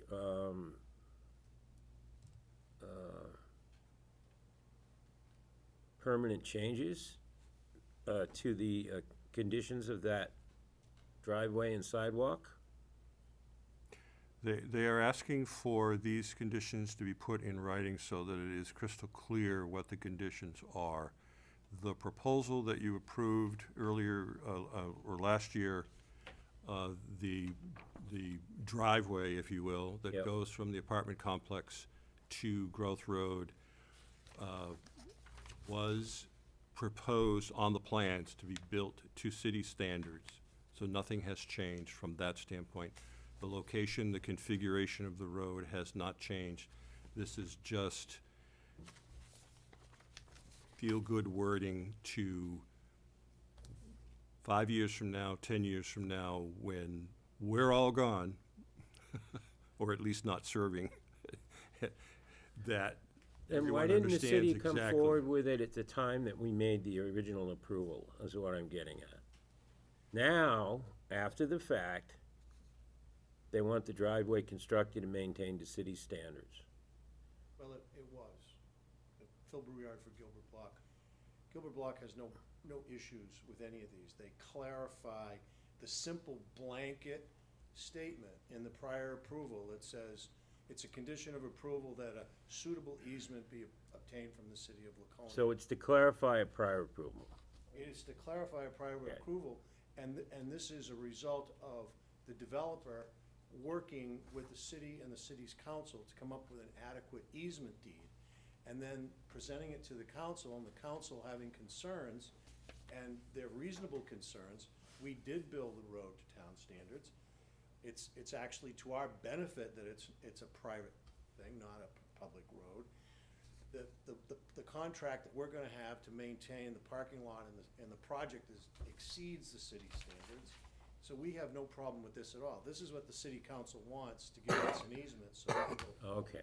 So this is when, I just wanted to make sure when you said they was not the developer Gilbert Block. They was the city The council. city. That wants this, and the council has to watch out for the city, and they're granting us an easement, and that's what you said they needed to do, and these are the terms they wish, and we have no problem with them. I just wanted to clarify. No, I think you're absolutely right, and you would concur with staff's, that representation that no further public hearing is needed, but Well, my no, because point it- was that it's the city that's instigated this. Correct. And by way of clarification of the prior approval, why didn't the city bring this up at the time of the initial approval? Well, They, it we have could be- technical review committee and all that. It could be, we designed, the driveway was designed, as you know, the driveway, the road is all designed, it's designed to city standards. You guys looked over the roads were approved. Everything that they're asking for, you did, and they just want it clarified, because they're the city council and it's city land, and they wanna have these wording in it, and it's fine. We don't have any problem with it. And I mean, and the prior approval said that the planning board said you gotta get agreeable easement deed with the city, so that's what we're doing. And this is what they want, and we don't have any trouble with it. Okay, Attorney Brudar. Yes, Mr. Morrow. For the site security, should we put a specific amount in there? Needs to be estimated, and that'll be a DPW will, just as they set the price for their inspection agreements, depending upon the project, it'll be up to them to come up with a dollar figure. We will collect we'll go through the usual process to collect site escrow for the site work on site. But this is to cover Growth Road, Hounsell, and Province Street, which in theory, our site security could be used for if there was off-site damage, but this is, again, to be belts and suspenders specific that we're gonna have these things. So that would be an amount set by DPW. And in fairness, the end of Growth Road near the dog park there is in pretty rough shape. And that's the way it is now. And so pictures are gonna be taken and everything. So it's gonna be pretty hard to do much damage to that train wreck that's down there right now, so. All right, We have 2 Ts. thank you. Stacy? So has the easement with Eversource already been obtained? For the power lines, yeah, that exists. Okay, cause it said it was the same thing Our joint use agreement is required. is in process. Got you. Bruce, did you? I just wanted to say, the city council wasn't pounding the table over this. I think, as much as anything, we were saying, let's make sure this stuff's in writing. he alluded to when the rest of us are gone, some of us sooner than others, we want to make sure that somebody can go back and say, this is the way it was supposed to be. I didn't get the impression the city council felt that they failed or this board failed to list these things. They just, when it came to them, they said, oh, what about this, and let's get it in writing. Okay, so just so that we understand that what you're asking the board to do tonight is to simply clarify the prior approval by adopting these 5 points that you set forth. They will become additional conditions of approval. Okay. Yep. Thank you. Any other questions for staff on this one? All right. So would someone care to make a motion then? The motion would be to add the enumerated 5 conditions as additional conditions of approval on, I don't have a CUP number here. Do That's I? what I was looking for. At 244 Province Street Agreement. Oh, I got it. What is it? 2022-0146 SP. She said. All right. I'll second her motion. All right, so motion by Ms. Susi and a second by Representative St. Clair. Any discussion? Sensing none, all those in favor? Opposed? No abstentions this time? None. Okay. Yeah, it'd be hard to explain. All right. Not that you couldn't do it, Bruce. All right. Don't tempt me. So, the policy recommendation to the city manager and city council is suggested by the CIP committee. Stacy, is that was your committee, wasn't it? Yes. So during the CIP process, the committee expressed the desire that the city consider establishing capital reserve funds for the various city departments. And although that is part of the CIP plan, those wording was in there, I think it would be best to have a motion to specifically recommend to the city council from the planning board the recommendation that reserve capital funds be established. It was my understanding that that was the committee's intention, right? To have, okay. So, would anyone care to make that motion? A motion by Councilor Cheney, second from Representative St. Clair. Any discussion on that motion? All those in favor? Opposed? All right, moving right along. Okay, 12.1, this is old business, was carried over from a couple of meetings. Discussion of whether the city should adopt an ordinance pursuant to RSA 674-22 and 23, declaring a temporary moratorium on the issuance of building permits or the granting of subdivision or site plan approval due to the city's, quote, lack of capacity to accommodate anticipated growth in the absence of such an ordinance. You may recall the chair raised this several months ago when we received that cryptic and uninformative presentation from the state regarding the redevelopment of the Corning State School property, which of course, let's not forget, will be the largest redevelopment in the history of the city, notwithstanding urban renewal. And it was my understanding that we had some people from the public that were interested in hearing on that. Is there anyone? Yes, come on up. Mr. Chairman, we'd like to share with you after generous time at the last meeting, an evaluation that was created along with a release that allows the board to public release the evaluation. Do you wanna Sure, give the just, Chairman, the cover letter and the release. State your name for the record, if you would. Brian Wolf, from Laconia, New Hampshire.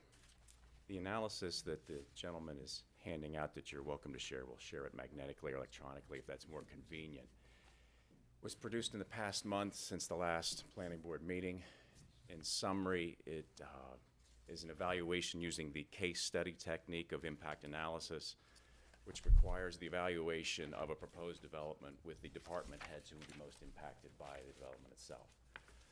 In the interest of time, I'll summarize very briefly that given the limited time, particularly the holidays, we were able to present out interviews with emergency services, fire and police, with the water department, with public works and sewer, and with the public school administration. In short, the evaluation you're seeing projects what the population increase from the proposed development that the Laconia State School would generate in additional residents to the city of Laconia, in addition to the additional school-age children who would attend public school in the city of Laconia. Using a process of multipliers, in the interest of time I won't go through multipliers, I'm probably familiar to the board. Those projections are used at the 90% confidence interval to predict the minimum as well as the maximum projected impact on the community. In comparison then to the capacity of the community to provide municipal services to support the development. The conclusion from unanimous evaluation by each of the departments I've named is that the city lacks the municipal services with certainty to support the proposed development that was presented to the city on October 19th by the Department of Administrative Services as well as Laconia city officials. The recommendation, therefore, is that the planning board immediately consider an ordinance that would preclude additional site plans, approvals, and in particular, the approval of this particular project until municipal services were adequate to support the proposed development. Thank you, Mr. Wolf. As I told you in our telephone conversation, this board does not intend to take any action on this Understood. tonight. And certainly we need some time to review Absolutely. the presentations. I'm sure,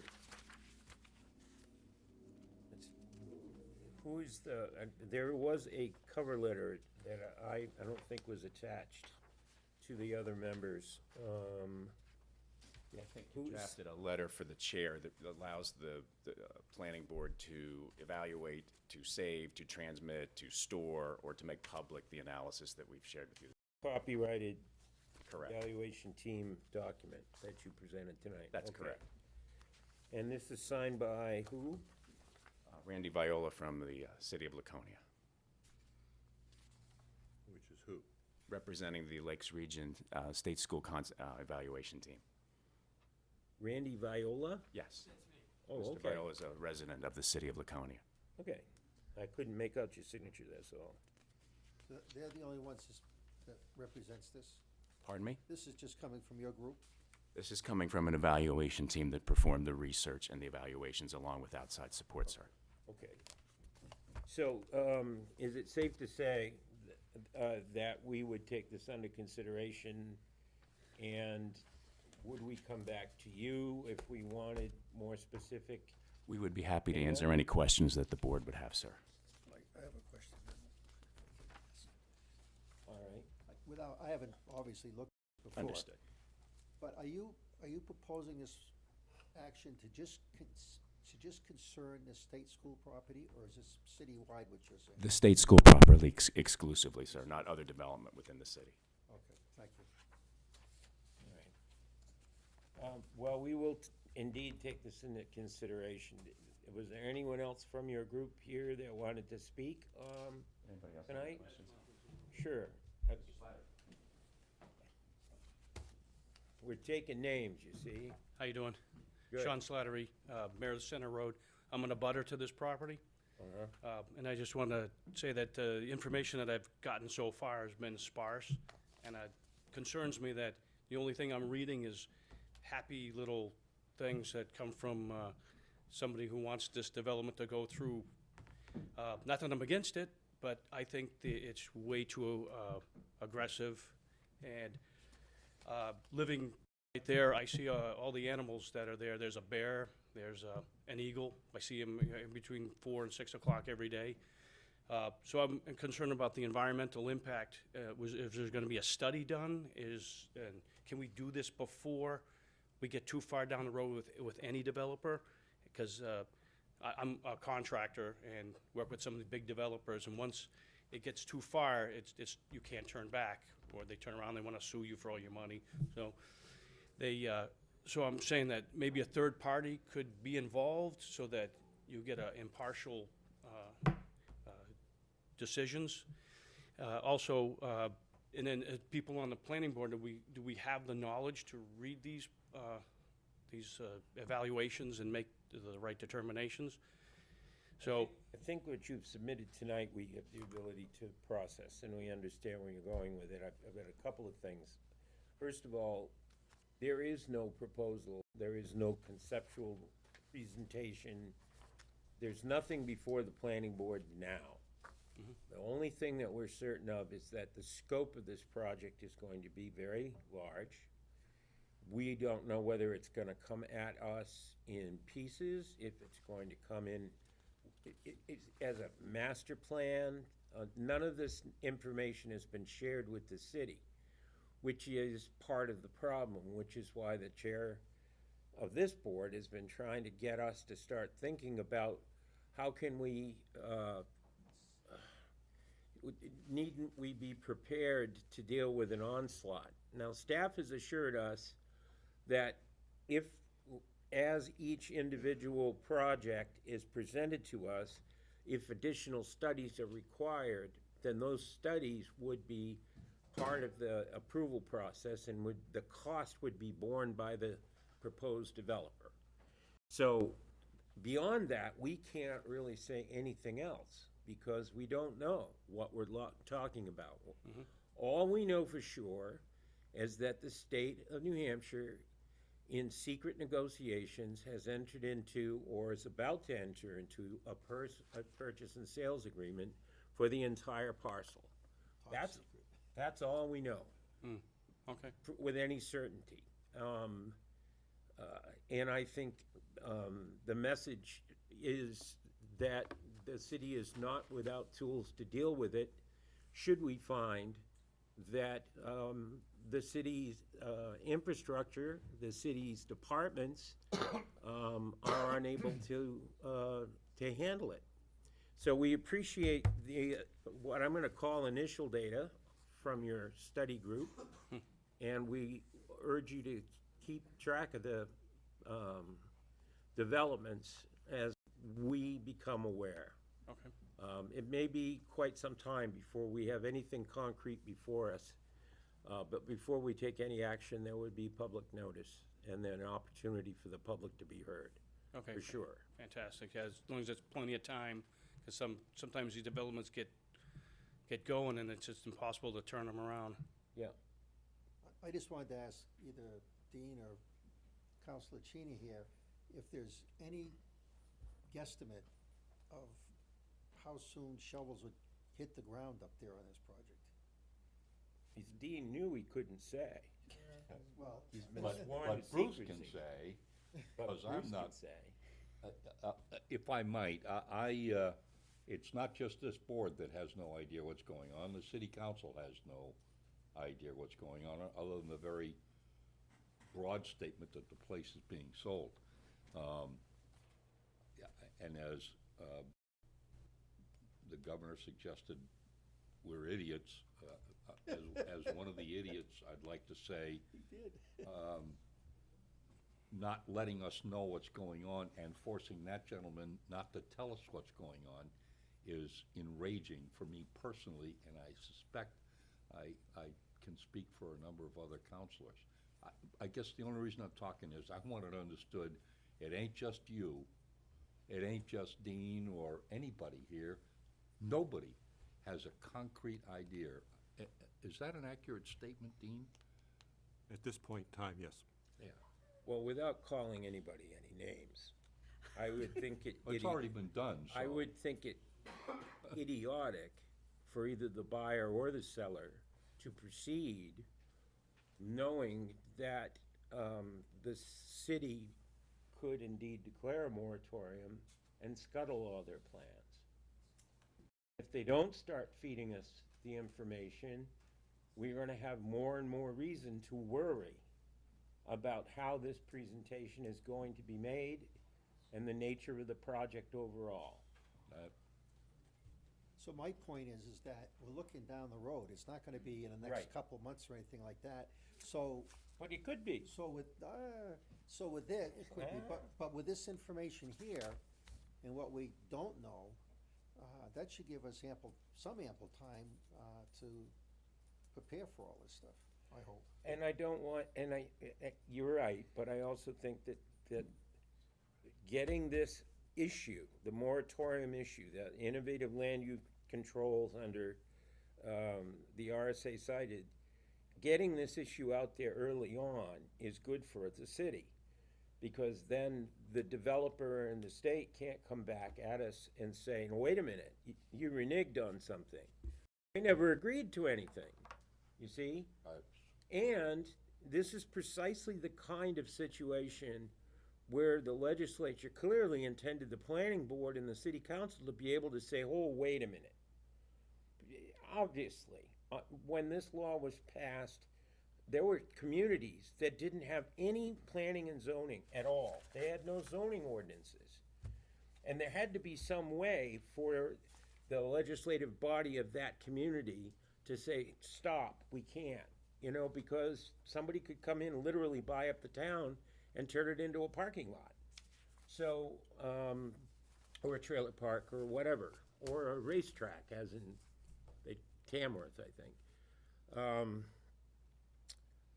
We will be hearing more at some point. But I also think that this board and the council has to think about, well, we may have to take this piecemeal. And this may involve some capital outlays that the city is not going to be able to make in the short term. And that the state may have to, in order to make the deal that they've made in private work, they may have to cough up some money because we don't have the capital funds necessary. We don't have, you know, the additional personnel and that might be necessary in order to not just process and regulate this process, but to provide the additional city services for what could be upwards of 2,000-3,000 more residents. That's Or more. significant impact. Yep. So, the good news is the state won't be the developer. That's the only good news in that. Mr. Brouillard, you might as well join in. I would just like to say that I agree with everything you're saying, and I agree with your concerns. And back in the old days, the wording that's in the statute is not ripe for development. And I want to compliment you all and the staff for making Laconia have the best reputation in land use as far as getting stuff done. And that's why you see the results all around the city of people investing money. You can't use the M word and expect people to invest in the city. Once they hear that, you're gonna shoot yourself in the foot because nobody's gonna wanna spend Not my foot. I'm just saying, I understand your concern is about the state school property, but when you come out with a sort of the broad language that is on this agenda, you're gonna scare the poop out of every developer that's doing business in Laconia and wants to and is making good things happen in Laconia. And we don't wanna do that, because you guys are doing a great job.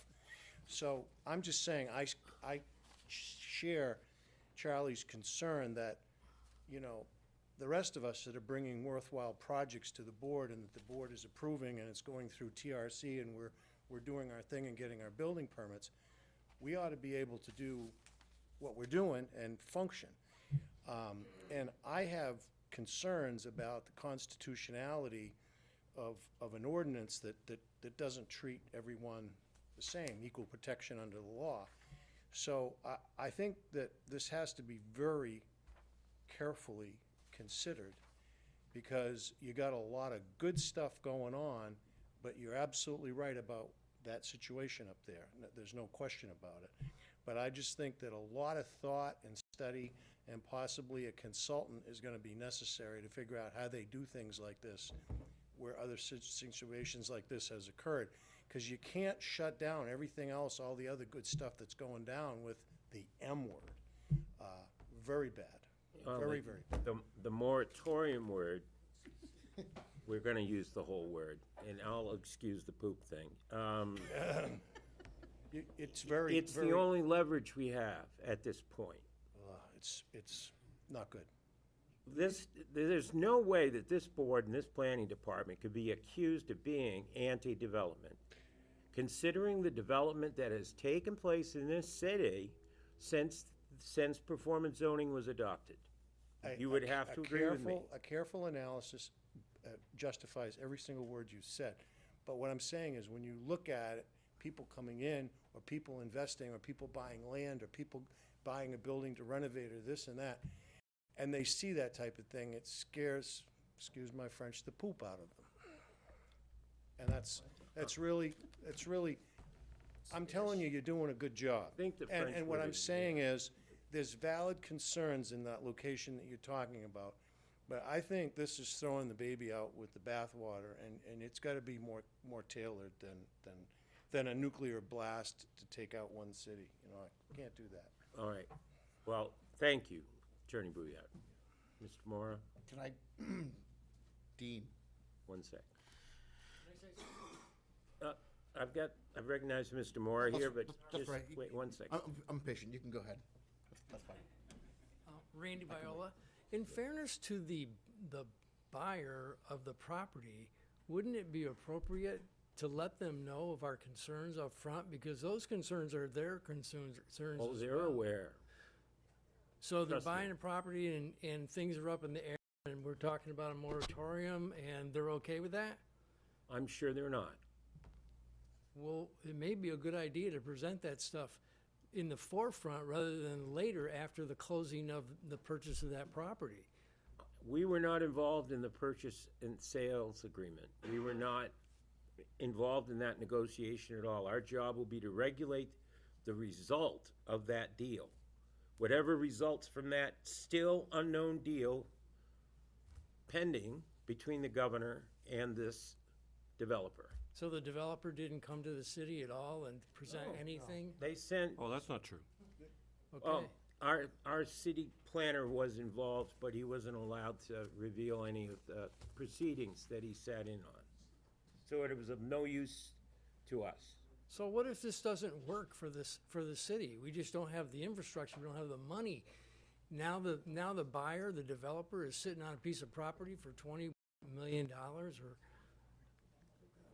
Well, we don't and, know and that. you know, Well, we don't know that, but there's this thing called due diligence, and we've added the M word to that calculation, I you think. don't know what.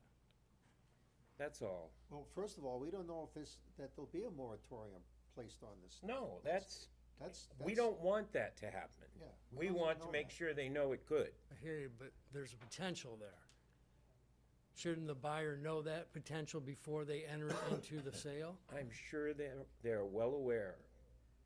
It's been Well, widely only reported. if Dean has said something. Yeah, well, can you tell anything that you said to them? Sure. Okay, so So ask me a question. I mean, I more than can't ask happy, you a more than question. happy to give you information if you want to ask me a question. It seems like you're being secretive about something. I'm concerned. No. Under No. orders. No. So, speak? Please. So my question to you would be, when you talked to the city department heads and got this information, did you make it clear to them that you were creating a report that you were gonna publicly share? Yes, sir. Okay. So. And ask for their pa- permission and obtain their permission. Okay, so parallel to that, the exact same people that you talked to The city manager, the mayor, and I are talking with the department heads and gathering the exact same information. They had it for you because we already asked them for it. And That's the case, sir. Well, we're not gonna go back and forth here. The planning director is speaking right now, and he's got the chair.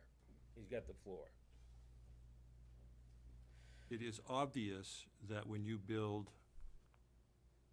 X number of houses, whether it's 1,500, includes senior housing, or whether it's some other number, that there will be school-aged children. That is not a surprise to anybody.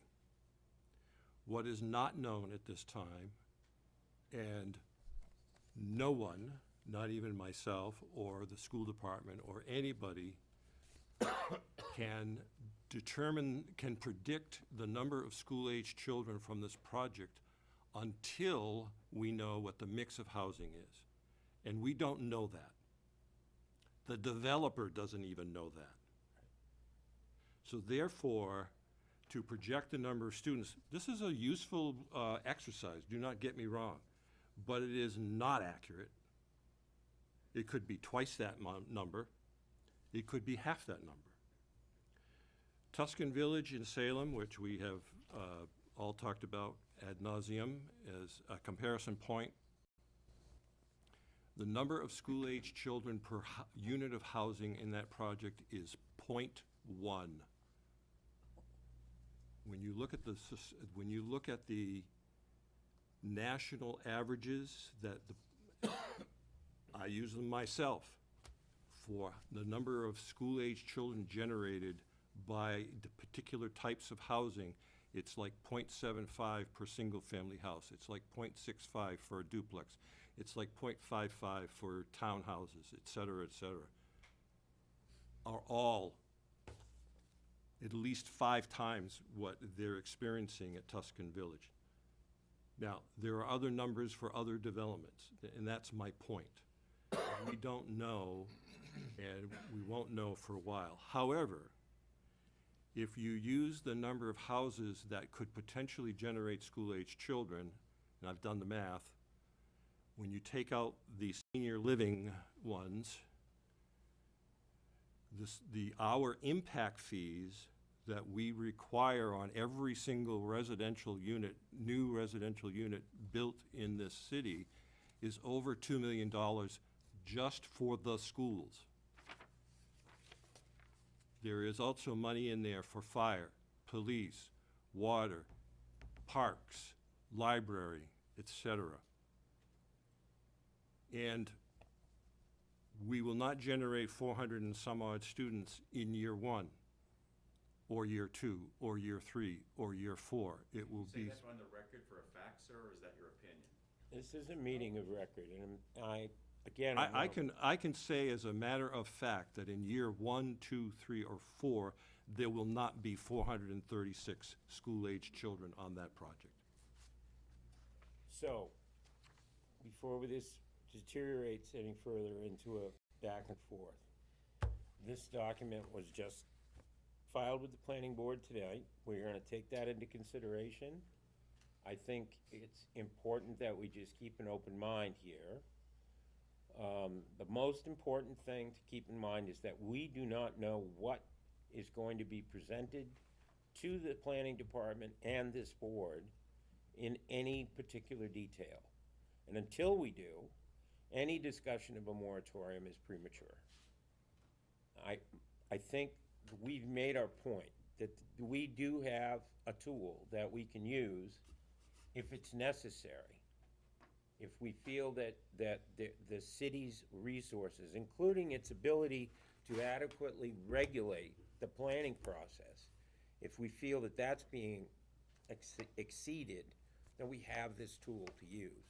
But we're not anticipating taking any action, and it would be irresponsible to do it until we have the specifics of a proposal for the redevelopment of the state school property. So I thank you, gentlemen, for your presentation tonight.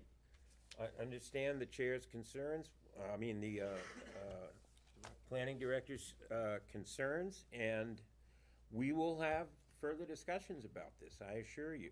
This issue isn't gonna go away.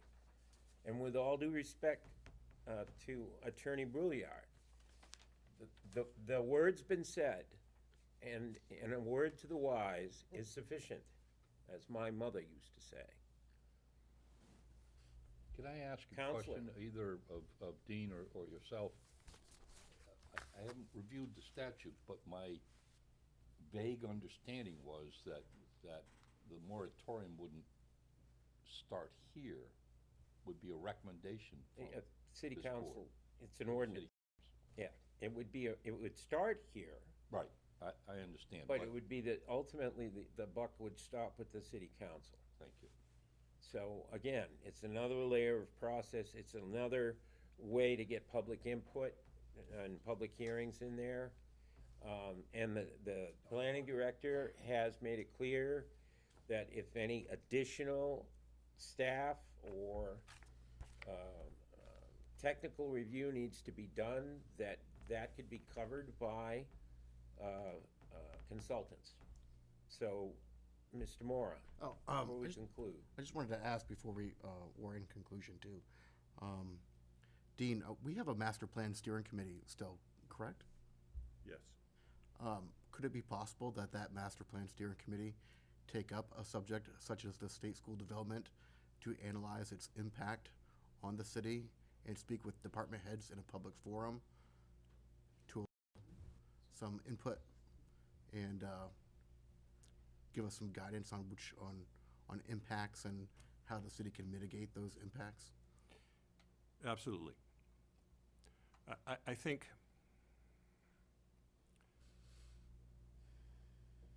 in a couple of months,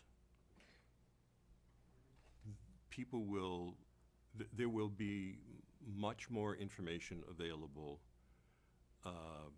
concerning the development and their timeline. I had a meeting with the mayor and the city manager, with the developer, a couple of weeks ago.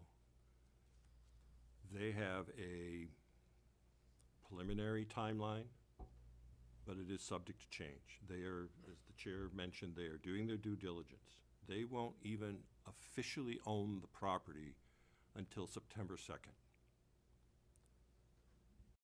Just to give an indication of, That's the closing date at this point. right, that could change. Might get moved up a couple of days.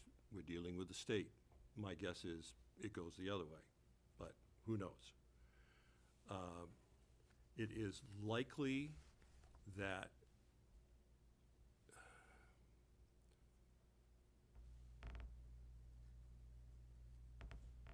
the question was asked, can I say what I told the developer? So here's one thing that I told the developer, just to give an indication of the things that are going on that address the issues that people are concerned about. And I get it.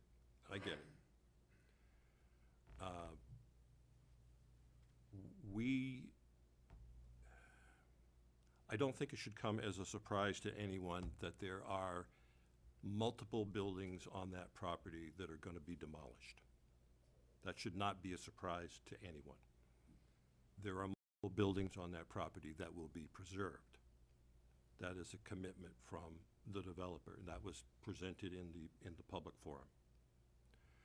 They need to go to the Heritage Commission to get a demolition permit, because they're all at least 50 years old, and most of them are over 750 square feet. They are going to do that over the course of the summer, because if they in fact own the property on September 2nd, they want to be up there on September 3rd, starting their cleanup process. So the state will be applying for the demolition permits. No, they will apply for them because they have a purchase and sales agreement, and they have authorization from the state to make applications Right. for the property. So, Is it, can we, I mean, the lack of transparency here is beyond annoying, but the developer, am I correct in assuming that the developer is well aware of the fact that we're discussing a moratorium? yes. Okay. They're not concerned. And the reason Maybe they being, should. the reason being is if you were to pass a moratorium tonight, which you can't obviously, but if you were to tonight, it would have expired before it would affect them.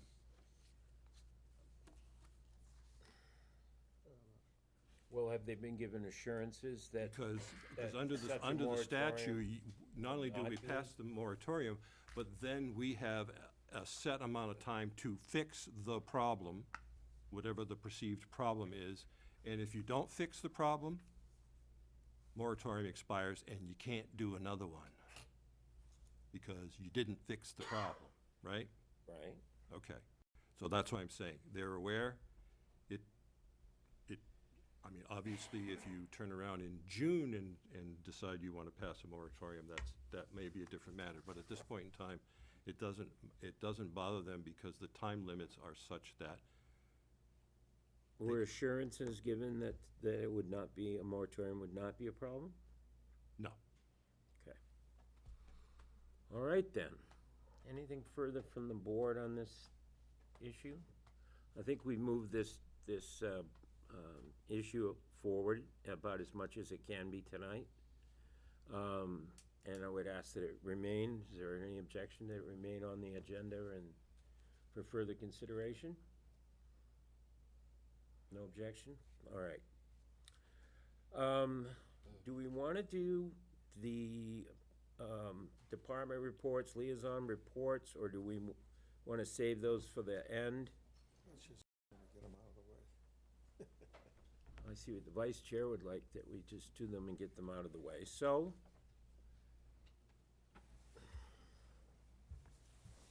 planning department? I think you got my report already. I think so. Lakes Region Planning Commission. They are in moratorium right now? Oh, stop it. They are, there's no meetings. You're not supposed to use the M word, Okay. or it'll make him poop. All right. Conservation? Are you out in the woods chasing a bear or something? Conservation actually has 4 wonderful goals that they're gonna be working on, but I think after tonight, I do wanna bring up at their next meeting regarding boats, that all of these renovations to the ramps and everything, there's nowhere for people to wash their boats once they come out of the water. And so I think conservation needs to really look at that, because we live near a lake, and it is important to not pollute Yep. not pollute the water. So I am gonna bring that up, but one of the things we also agreed on, and I don't know if it's kicked in yet, but I think it has, the shortage of staff in planning department. I made a proposal that perhaps they should drop down to 1 public meeting a month, and their next meeting be a working meeting. And one of their own members would take notes and give it to staff to ease up on staff responsibilities so that they could apply their, and that seemed to go well, and I think, were there any complaints, or? I didn't think, so, we're just trying to think of ways, although I have not seen an ad in the Plan Link Digest for any bodies. Should be there soon. Oh, good. All right. I don't We're believe- trying to steal planners and people from other communities to come on over to the dark side. We're gonna need all the help we can get. What if they wanna come to the light side? The light side. All right, as far as the boat cleanings now, that would be within the purview of the Department of Environmental Services, if they were approving certainly any shoreland protection development, or the marina that was just before us tonight. Wouldn't they have inquired as to the facilities for cleaning boats? I mean, I don't think it's a thing. well, you're putting boats in and out of the water, you could be carrying invasive species from Right. lake to lake. There's, the boat ramps have all got, signage saying, please clean your boats and don't carry the wildlife from one pond to another. Because if it's not easy to do, it's not gonna get It's done. not gonna get done. Excuse me. All right, thank you. City council, No, I have nothing to report. Historic District Commission? We have nothing to report either because we haven't had a meeting and we're hoping that the city council, and I'll have Dean fill that in, but we're still waiting for an approval of the District. changes we made on the district overlay. I'll give it to you, Dean. Any movement yet? You are on the agenda for the Ordinances and Government Operations Subcommittee on the 23rd. Okay, thank you. That's that on that. All right. So we have, Thank God. Or other business. we have two conceptual No, reviews. no, you're skipping 15, Oh, 15. other business. I have other business. You mean new business? No, I mean other business, right there, number 15. There's nothing there. There's nothing there. Other business is 15.1 and 15.1 and 15.2. 15.2. Yeah, well, I wanted to bring up something else. Is there a space after that to bring it up? I don't see it. You have new business, You Charlie. skipped new business. We you skipped missed over it. it. You missed it. What do This you- isn't new business, actually. It's something we've been discussing right along, The so. chair yields to the representative to my right. Bless your heart, I appreciate that. I had a call from somebody that the property on Lakeside Avenue, the old Krahulik residence, has been granted a demolition permit, and demolition is about to begin shortly.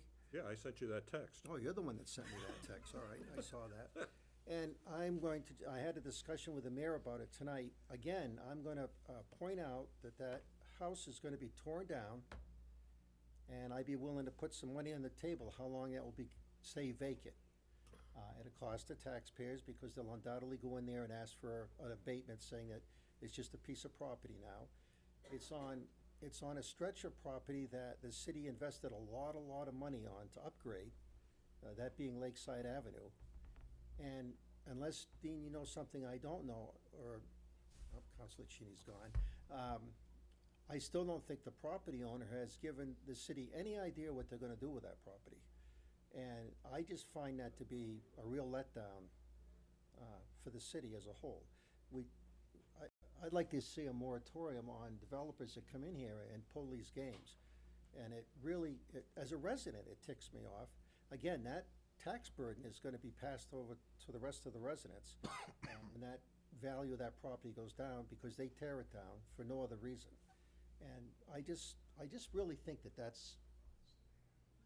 it's almost like they're going like this to the city, and I don't like that.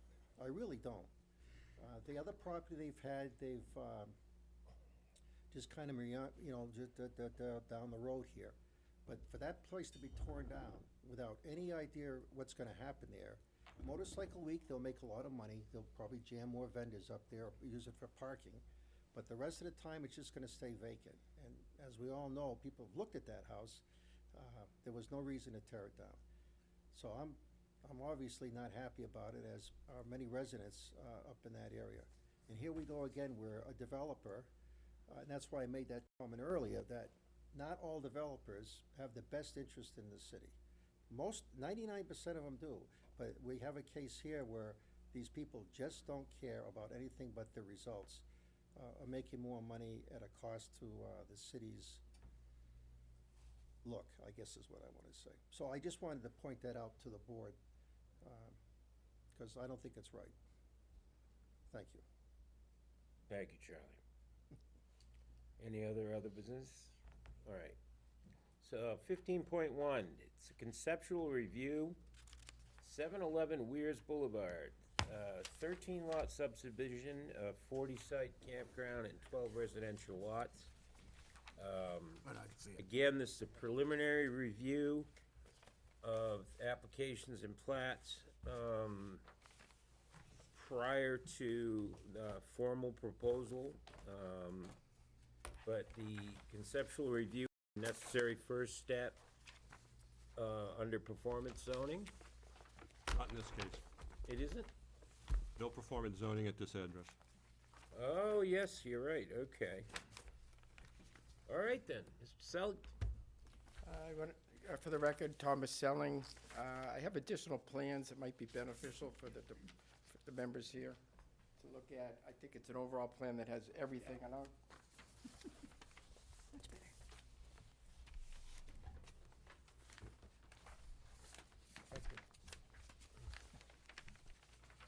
and with the board's indulgence, I'd like to show you a 2-minute video. You have access to video monitors? Yep, right there. Okay. I wanna see 'em. Same thing, That's what this was, sitting there. I'm looking at clamping? What?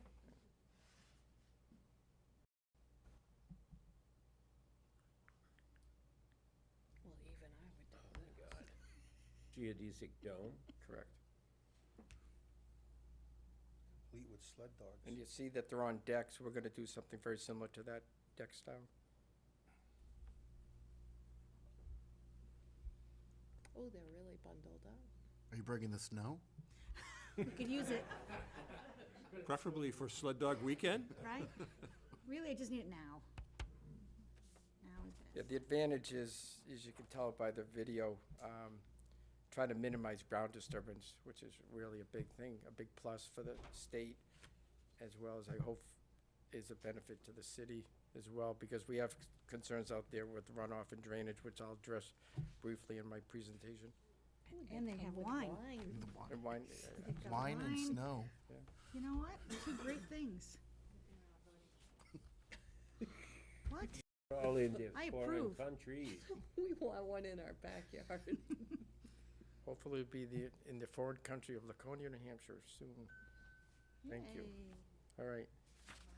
That's just an overall, just to give you a flavor of what's happening here. This is campground extraordinaire. It's just a new concept that we hope that the city welcomes. I have here in the audience the owner, Kevin Hayhurst. We're proposing approximately 40 sites. It's currently being surveyed, the wetlands are being updated, and I'm getting some feedback from the wetlands mapping people. We knew where most of the wetlands were. There's a couple little isolated vernal pools that we weren't aware of, and we suspect they were probably developed when the previous owner did some work to the site. And likewise, previous owner, in his attempt to create a project out there, had gone in extended the city sewer up into the middle of the project, and it left some gullies and some unfinished construction, which now, subsequent years later, there's some sedimentation and some runoff that we will address in the overall planning of the project. We're proposing a well system on the property, as I understand from the water department, based on their water flows and the existing atmospheric storage tank and the pressure resulting therein is,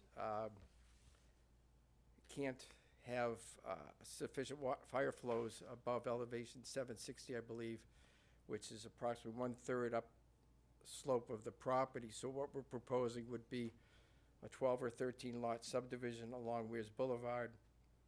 Utilities would, we hope, would come in from the street and have means of access to those properties off a common easement, so that would come up a central, central driveway or into the campground, and then there'd be a left and right driveway to go to those residential units, so that we wouldn't have 12 or 13 driveways on, additional driveways onto Weirs Boulevard. We think some, because of the bedrock and the slope, obviously the ones with the cliffs, we obviously would have access to the rear, the north side, if you will, of the property, and the others to the southern side of the property would have direct access to their lots. As I said, the municipal sewer would be extended up into the property. We've got preliminary contours coming in that I'm seeing. The general concept that I had for sewering the property is still pretty consistent. I may have to adjust some of the alignments with these vernal pools. And again, as I mentioned, stormwater management, we've had some preliminary discussions with staff, as well as had some feedback from TRC. One of the driving concerns is obviously drainage and runoff, and so I will pay attention to that carefully. And as I alluded to, the campgrounds are mounted on these posts, and so the ground disturbance during construction is minimized, but I'm not gonna kid anybody. We have parking lots we have to create, we have an office, a laundry, and as well as the infrastructure and the driveway, so we have concern with runoff and sedimentation during construction and after post-construction. When all is said and done, we think that the lot coverage will be around 23%. I've done some rough calculations, and I think I'm conservative. I'm gonna be in the minimum of 23%. I hope it's less than that if we can get the design to work. We're gonna be working with the state closely with wetlands permitting, alteration of terrain permitting, work with DOT with the driveway permit. I have a wastewater discharge permit I have to work with, as well as other permits for the water department. That's what we'd like to do. We hope that the board welcomes us. Again, I'm in planning stage now. We're getting survey feedback, we're getting wetlands map. I'll expect that to come together in early February, weather permitting. We got 14 to 16 field days of work ahead of us, and so you do the math, and with the weather, maybe we're optimistic to get final survey by February 1st, so we won't be back to this board for several more months, but just wanted to make you aware that we're coming. We hope that city welcomes it, and ask for your feedback this evening. Thank you, Tom. This is familiar to me, more than 20 years ago, I think. I walked this property with a prior owner who had some plans when I was in private practice, and I'm pretty sure it's just basically, at this point, a road that goes up. There may have been a gated road at some That's correct. point. Yeah. Yeah. Yeah, I found plans, Holden Engineering had looked at kind of minimizing up to elevation 760, and everything was sort of compressed close to Weirs Boulevard. Everything was very tight. Right. And then they just left everything open above that elevation. And we're looking at, obviously in concert with the fire department, we'd probably be installing multiple cisterns, because we can't install fire hydrants, there would be no water coming out of them. So we're looking at the quantity and It appears the site is Number. mostly wooded at this point, right? That's correct, yeah. Except for the area that's been previously disturbed by the construction activity of the sewer. Yep. Yeah, it looks like at one point the sewer was gonna be extended further into the site, and they just left the gully, the trench wide open, and OSHA would have difficult with that trench being left open. So that's actually one of the places where the vernal pool is developed. All right. So you obviously realize that the drainage and the runoff is gonna be, We hear loud and clear that that's Absolutely. absolutely, we're gonna address it. We have gullies there that are known now, as we come to get familiar with the property. We'll address specific concerns overall, as well as specific concerns. We've got, talking with DOT, there are no catch basins in proximity to our property. The closest one is some 300 feet south of us, and at the owner's expense, it looks like we'll be extending your infrastructure up to us to accommodate some flowage in places where I can't detain or retain, and do groundwater recharge in those areas. They're just too close to the road, and so we'd look to offset pulling runoff from one area and allowing us to then allow some additional runoff here to get into your system. But overall, I'm gonna meet the net zero increase in discharge, and I can demonstrate that with all stormwater report. So what's your timeline? We'd like to break ground this fall. So we're looking at, what's unknown is the permitting. I've told my client 4 to 6 months. If, depending on staff at the DES, that could be extended. So we're optimistic we'd start fall construction. Correct. That is the boulevard. All right. Any questions for Mr. Sully? Stacy? Tom, are these the vernal pools on here, or are they even No, on here yet? what's on there is the wetlands map from the city GIS map. I just yesterday got the wetlands mapping but it's just in a rough shape form now. It matches those, but there's additional, that vernal pools were now created because of the prior developer's incompletion of his construction activities. So he's created some issues for us that we didn't anticipate. Got ya.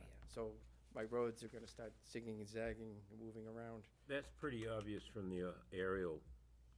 I'm looking at Google Maps aerial, and it's, you can see the disturbed area. Oh, it's, And when you zoom in, you can see the gullies and the drainage patterns. How many feet of road frontage on Weirs Boulevard does this property have? Good question. I got 28 and a half acres. I'm looking at my notes, I don't recall, I don't wanna guess. Because you know we're not granting sidewalk waivers anymore, right? I'm aware of that, but we can contribute the equivalent monies though, they're in. No? Not with a vote for me. As I recall, I haven't been there recently, sidewalks on Weirs Boulevard. It would be an Not- excellent idea, don't you they're- think? they're about- We could actually extend recreational loop all the way around Pockets Bay. Yeah. The sidewalks have been added. I mean, you can go along and see where people have been required to put them in. Again, I've been in front of this board for 30-odd years, it's piecemeal at best. So we would provide a larger piece, but then hopefully the city would come along and connect all the smaller pieces. But There are we challenges. recognize that we have to address that. There are challenges, but I'm giving you a heads up. We've kind of reached the end of our rope as far as sidewalk waivers. The whole purpose of the sidewalk regulations is to encourage the development of that particular infrastructure. And it's not an excuse that the city isn't doing their fair share. Unfortunately, it's just a sad fact. They don't have the money to connect up these sections. But this is a pretty significant piece of road frontage, it looks like. This might be worth it. My client and his family own other properties in Laconia. They've addressed, previous concerns when they develop property, and will continue to do that. That's what I like to hear. Thank you. Certainly. So, Tom, I think you addressed the issue, but I wanted to be sure. So the individual lots out along Weirs Boulevard, you're anticipating that the driveway access for many or most of them will be from the rear? That is correct. Okay. Yeah, all right. there's a lot of things that I'm Yeah. juggling, and one of the things I looked at in a preliminary fashion is once we got the feedback from Water Department, we realized we had to seek an alternative. As it turned out, there's a triangle, northeast central portion of this. Dumlock doesn't have wetlands in it, and it's outside the campground footprint, it's outside the subdivision footprint. I need a 125-foot radius of the well, I got 130 feet to work with. So we're gonna locate this well by GPS down to 1/10 of a foot, that's how close it's gonna get out there. And once we do that, then we would give an easement across the northerly side of those lots we're proposing on Weirs Boulevard. Right. There'll be a common easement, it'll look like a common drive like you do in a lot of dead ends along the lake.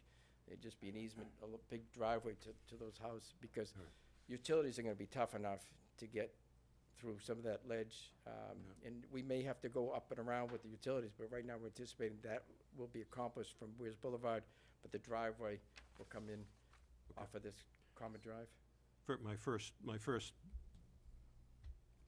impression of it was that because of topology and everything else, that it might be difficult to get 12 lots and driveways and all that stuff, but if you can arrange from the rear, then that might be possible. Wholeheartedly agree. Likewise, I looked at it from the engineering planning standpoint, bird's eye view. The clear sight distance on that curve was borderline. Yep. So you have vertical, horizontal issues, and so it just, make that issue go away, we'll come in from the other side. With that driveway, would you have to, would that actually have to be a street with a turnaround or hammerhead at the end so that fire department would have appropriate turning radius responding to an emergency? I've got to talk to the fire department. Yeah. Again, topography, in the ideal state, if everything were flat out there, it'd be one thing, but a hammerhead on a 10% slope, cross slope, it's gonna get kind of strange Yeah, out there. I know, and that's, you got quite the slope out there, so I Yeah, feel like it's, so I've got a lot of stuff we're working with here. All right? Good. Thank you. Thank you for your Thank you feedback. very much. We'll look forward to that. 15.2. 1719 Bay Street, it's a conceptual review to develop 22 units in 2 phases.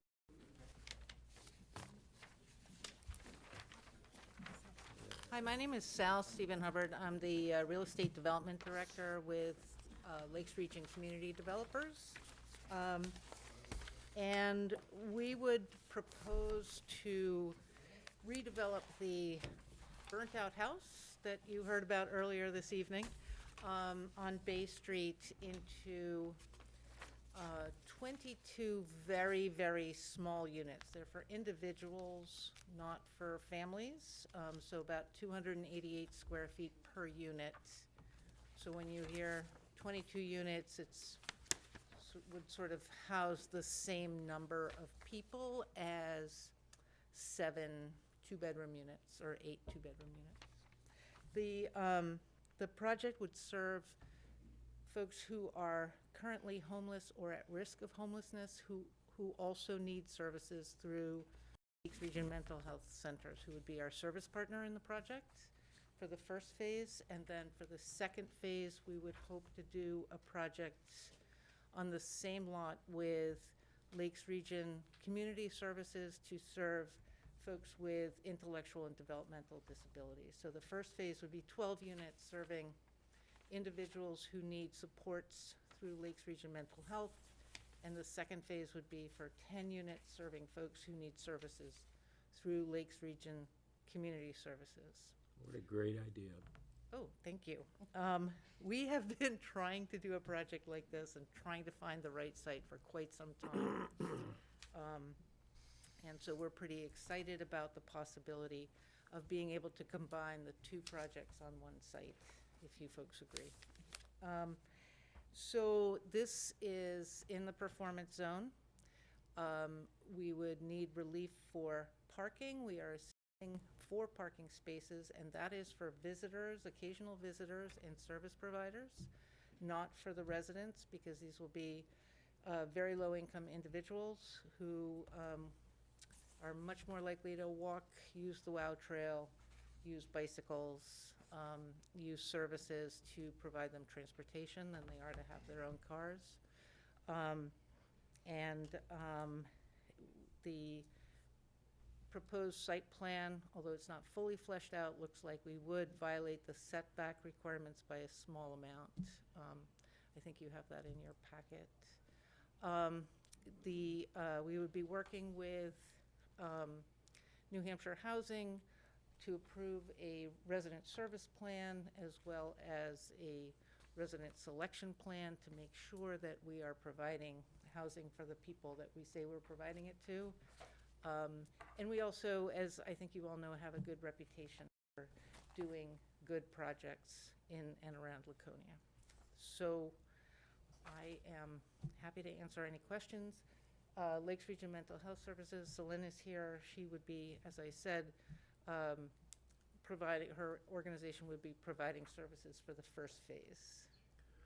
So I knew this is extremely high density, so right off the bat, you said there's gonna be 4 parking spaces. Correct. Will there be on-site staff? There will be people on site every day, but not living there. Okay, So does that include at night, 24 hours? No. No. This is supportive permanent housing, so the concept is that there are folks who need their independence, but also need support services. So they would have leases with us. We would provide management, property management services through Hodges Companies, who provides management for all of our properties currently. And then we would partner with local service agencies to provide services. It's also important to note that our office is 2 doors down, so we're going to be very close to this property. so these would be efficiencies. Correct. They would have cooking facility. Correct. And these are for people that, although they may require social services, are capable of independent living. Correct.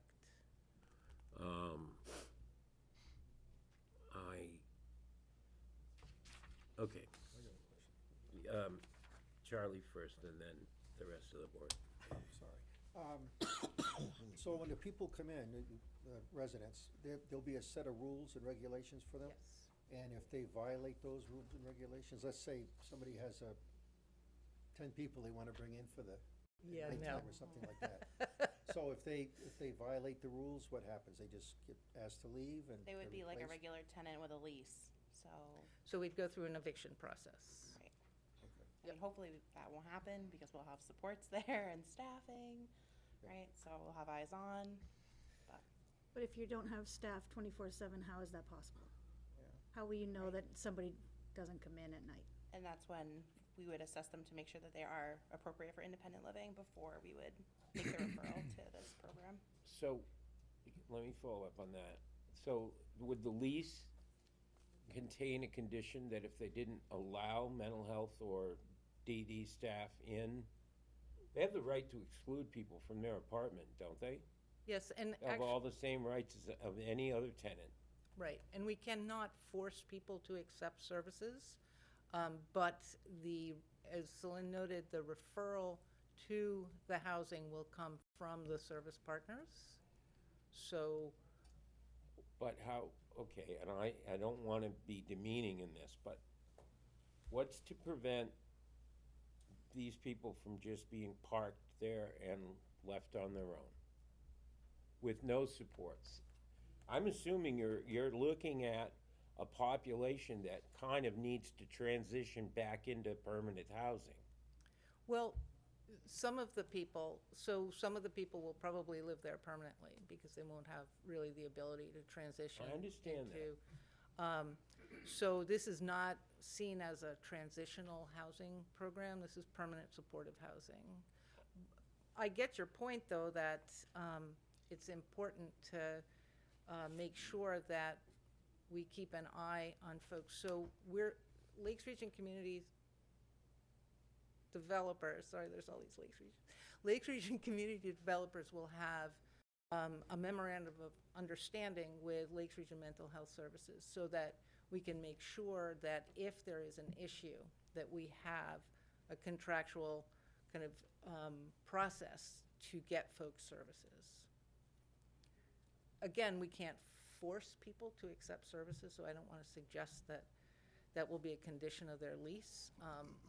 But we can certainly make sure that people are obeying their lease, and if they're not, we can suggest that they get services or they get evicted.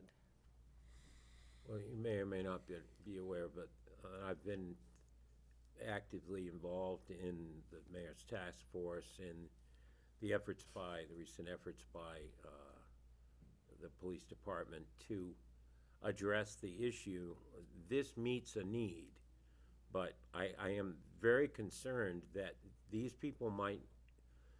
tenants might literally just be left on their own to fail rather than given the ability to succeed. And, well, but It's happened. I've lived in big cities. I know what that's like. There are, you know, places where people get parked. Understood, and so that's, Lakes Region Community Services and Lakes Region Mental Health Centers will have clients there. As I said, our office is 2 doors down, so we will keep an eye on the property. Our offices are on the corner of Court and Bay Street, so we're right there all the time. And we will also have folks regulating us through New Hampshire Housing, because we're applying to them for funding for permanent supportive housing. And so they will keep an eye on us to make sure that we keep an eye on the property and provide the services that we say we're going to provide. If you're not going to provide some sort of on-site staff, would you be willing to consider electronic monitoring, video surveillance, anything like that? Your problem is going to be, once people acquire the apartment and the tenant, if they wish to go off their meds and just decompensate right there, you're gonna have no legal way to go in there. None whatsoever. You're not gonna even know where the problems are coming from if you don't have on-site staff. Somebody there to be a resource for them every day. Not so much to be the hall monitor. You see what I'm saying? I Yes, think it's a and- great idea. We will have people there every day. We just won't have people living there, being there overnight. And again, I'm maybe belaboring the point, but it would seem to me that it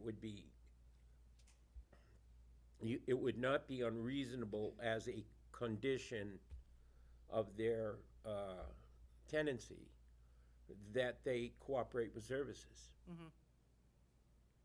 You know, Amy?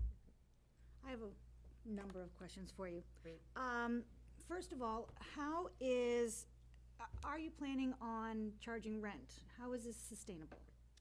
So we have requested from New Hampshire Housing both funding for capital to build the property, but also for project-based vouchers to support the rents. So people will pay 30% of their income, whatever that income is, and the project-based voucher would pay the remaining amount of rent. Okay, so you're assuming that they have jobs? No, income would include social Social Security? security and Okay. Sure. disability. So you're not trying to get these people back on their feet necessarily to become part of society, and get a house and move back into the world of paying proper rent or whatever it might be. That's not your goal? It would be great if they could. That's There- not your goal, though. That is not the goal of this particular project, no. So your thought is that it's going to, they're staying there no matter what. Most likely. I find that difficult, only because, first of all, I have an issue with the parking. I have a huge issue with this parking, and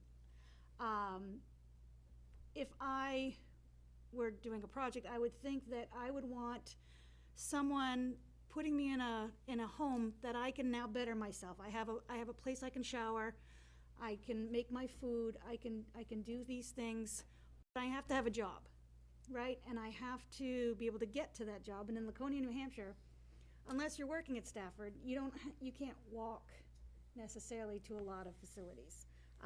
So if I'm trying to better myself, I can't better myself because I can't have a car, right? I'm literally not allowed to have a car. There's no public parking anywhere near it, nothing. So we're pretty much setting these people up to fail or to remain in their current position.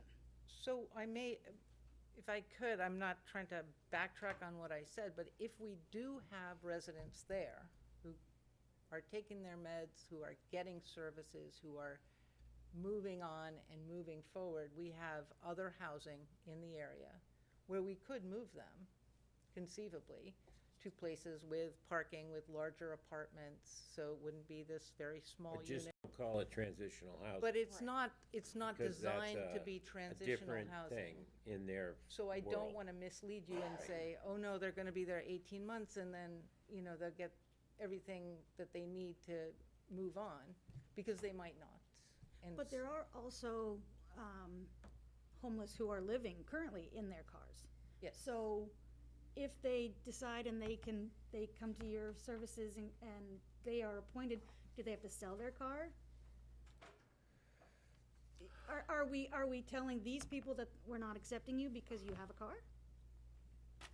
I don't think I had thought that particular issue through. I do know that Lakes Region Mental Health Services Centers has about 85 of its clients who are currently homeless. So those are folks who are living in tents, who may be living in cars, but are living in tents, who are living on somebody else's couch, who are, you know, just currently homeless. And so if you think about, you know, the whole housing first model, nobody's gonna get anywhere unless they have a place to cook, to be clean, that's affordable, and then we'll see what happens. But I don't wanna sit here and say, oh, you know, we're gonna move them out after 18 months, because I don't know that that's what's gonna happen. I do know too that with the second phase, since we're asking for approvals for both phases at this point, with Lakes Region Community Services, we're looking at a population that is very different, the intellectual and developmentally disabled population, who will not have cars because of their intellectual disabilities, who will have jobs because Lakes Region Community Services will come with a van and take them to work. Their philosophy is that everybody should have a job, and so they encourage people and help people work. So that's a very different population. Those folks are likely never going to move out, but they will have jobs. They will not have cars. I can say that, you know, pretty straightforwardly. I think your issue about homeless folks living in their cars is a really good one, and I had not thought that through. I don't know if you want to. And I will just say that we have, like, as a part of wraparound services, we have supported employment program, we have folk rehab, we have a lot of resources to support folks with getting jobs. But I think housing is the main priority for folks that don't have. I agree that we Stability. need housing. I'm not saying we don't. However, I think not allowing them a car is kind of, you know, you've done one, but you can't finish the job because they literally. And we have resources to help them get to jobs too. Like, we have a bus and we have staff and we have, you know, we have resources too. So we can absolutely get them to their jobs. Are there any other, any other members of the board? Because Amy and I have dominated this. Robert? I just want to bounce off. We've talked about Bay Street several times tonight and the parking issues. I do have a concern with the parking. That's my, anything else aside is parking. Even if they don't have cars, they're going to have guests that come visit, or they're going to have family members that come visit, or they're going to have resources that come in, or you're going to have a van that comes in and moves them somewhere. You gotta speak up a little bit for us. Sorry. You're going to have resources that come in, vans, taking people to job, family members that come in, friends that come in, supportive people that come in. I don't think 4 spaces is enough for 22 units. We do need housing for every walk of life. Whether that number is the right number, whether that parking number is the right number, I think that further analysis is needed. So, let me ask you this. So, this is infill development, clearly, right? Yes. Okay, so they don't need to have as much green space as they show on this conceptual plan. They could add some parking, could they? With the CUP, we could also reduce the amount of green space. Yeah. Right. I mean, yeah, in this case, they are doing the conceptual because it is the first step for performance zoning, because they need it for some, Okay. from dimensional aspects, but yes. So I think this is what I would suggest. Based on the concerns of the board tonight, first of all, this is great as far as addressing a need that the city has for housing people that are gonna be sleeping in tents tonight when it's expected to be below 10 degrees, all right? However, we're gonna be very interested when you come back with your actual application to see more than just a site plan and maybe a lease agreement, but a comprehensive explanation of the services that you guarantee these people are going to be receiving. You see what I mean? In order for them to succeed. Because now I've heard you say, there are some people, you know, they may be unstable, they may be in, they may be out, they may be taking the meds, they may not. Then there'll be this other population that are, of course, because the state has to divide everybody by diagnosis, the DD people, the developmentally disabled people, they're just gonna be parked there and that's their end goal. They're gonna finally have their own apartment and not have to be in a group home or share an apartment with, or you may be taking people out of terrible home environments, and I get that. And I have a lot of compassion, but we have a responsibility to make sure that the development that it takes place is reasonable, as well as addressing the goals and the needs of the city as a whole. Yep. So when you come back, make sure that you go into a little bit, be prepared to go into a little bit more detail about the, I hate to use your term, populations Yep. that you intend to serve, and how you intend to serve them, and what the landlord's responsibilities are gonna be, especially as far as dealing with the concerns of neighbors, the concerns of others in the neighborhood, and other property owners and abutters. Yep. Because that's gonna be the sticking point. As long as I can remember in the city of Laconia, that people have had problems with facilities like this being built next door to them. All right? We don't want to go down that road again. And the way to go down that road is to dispel fears and give the public the information that they need. Because once you get tenants in there, now you can't give any information out because of privacy, because of HIPAA, because of tenants' rights. But before you move a single person in there, the public, meaning through us, the planning board, because we'll be holding public hearings on this, we're gonna wanna know, how do you intend to manage this property? And we can certainly provide that in huge detail. You know, as I said, Celine is here to talk about those services. We can have somebody from Lakes Region Community Services here to talk about the folks that they serve. I don't like to think of this as a facility. I like to think of it as housing for people who don't have any right now. So just to, it's supported housing, but it's housing.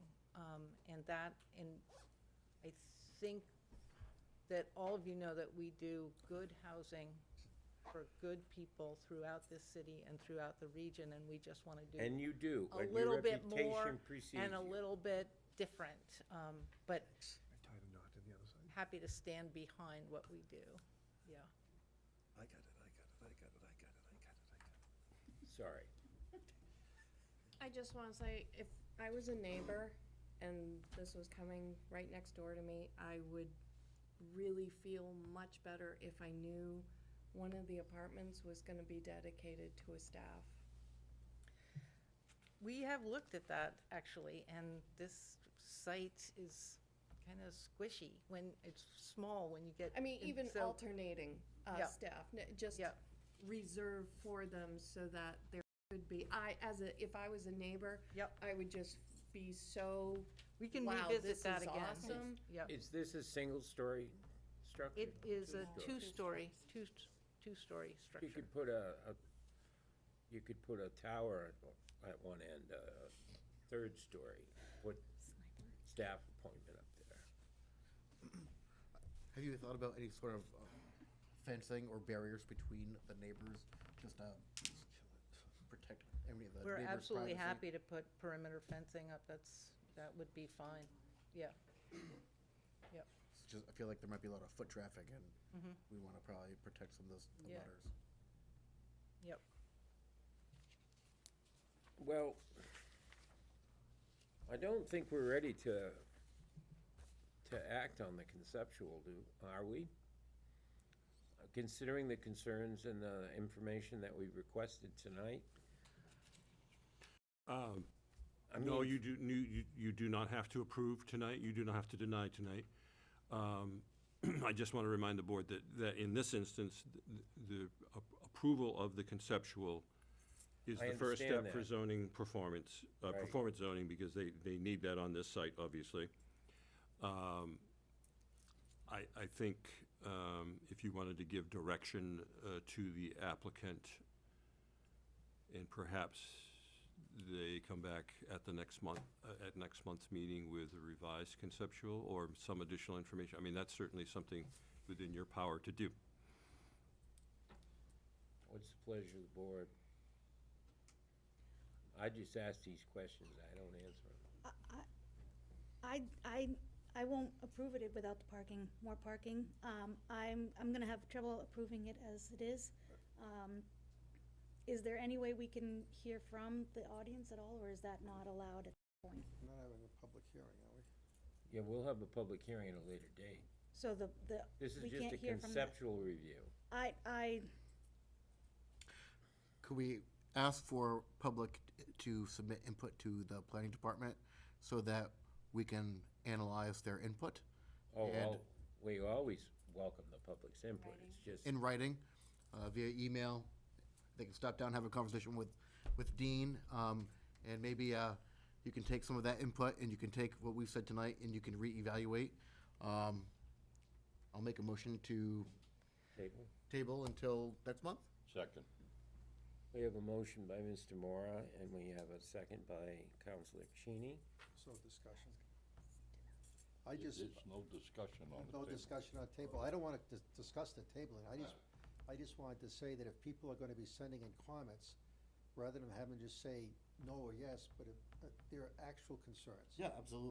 Very detailed about the concerns, rather than just saying, I hate this or I love this, that's all. 'Cause that helps everybody. I think Dean Helpful, can articulate that constructive. to residents Right. as they come in. We have a motion. It's not debatable. All those in favor? Table it. Opposed? All right, it's unanimous. Thank you. Did you wave your flapper there? Yes, you did, if you're talking to me. Yeah. I look forward to seeing you next month. Thanks very much. Thank you. All right, well, I think that, Where else they build these things? Did you find your picture? Oh, no. I think that does it for us tonight. Would anyone care to make the final motion of the evening? I told him what I tried. Well, here's this. How did you get your prints so big? I don't even need these. You can adjust the print. Mine doesn't go Just remind you, you're still being recorded, you're still being, you have not adjourned, you're still being recorded. Hello? I'm looking for a motion to adjourn. Adjourn. Motion made and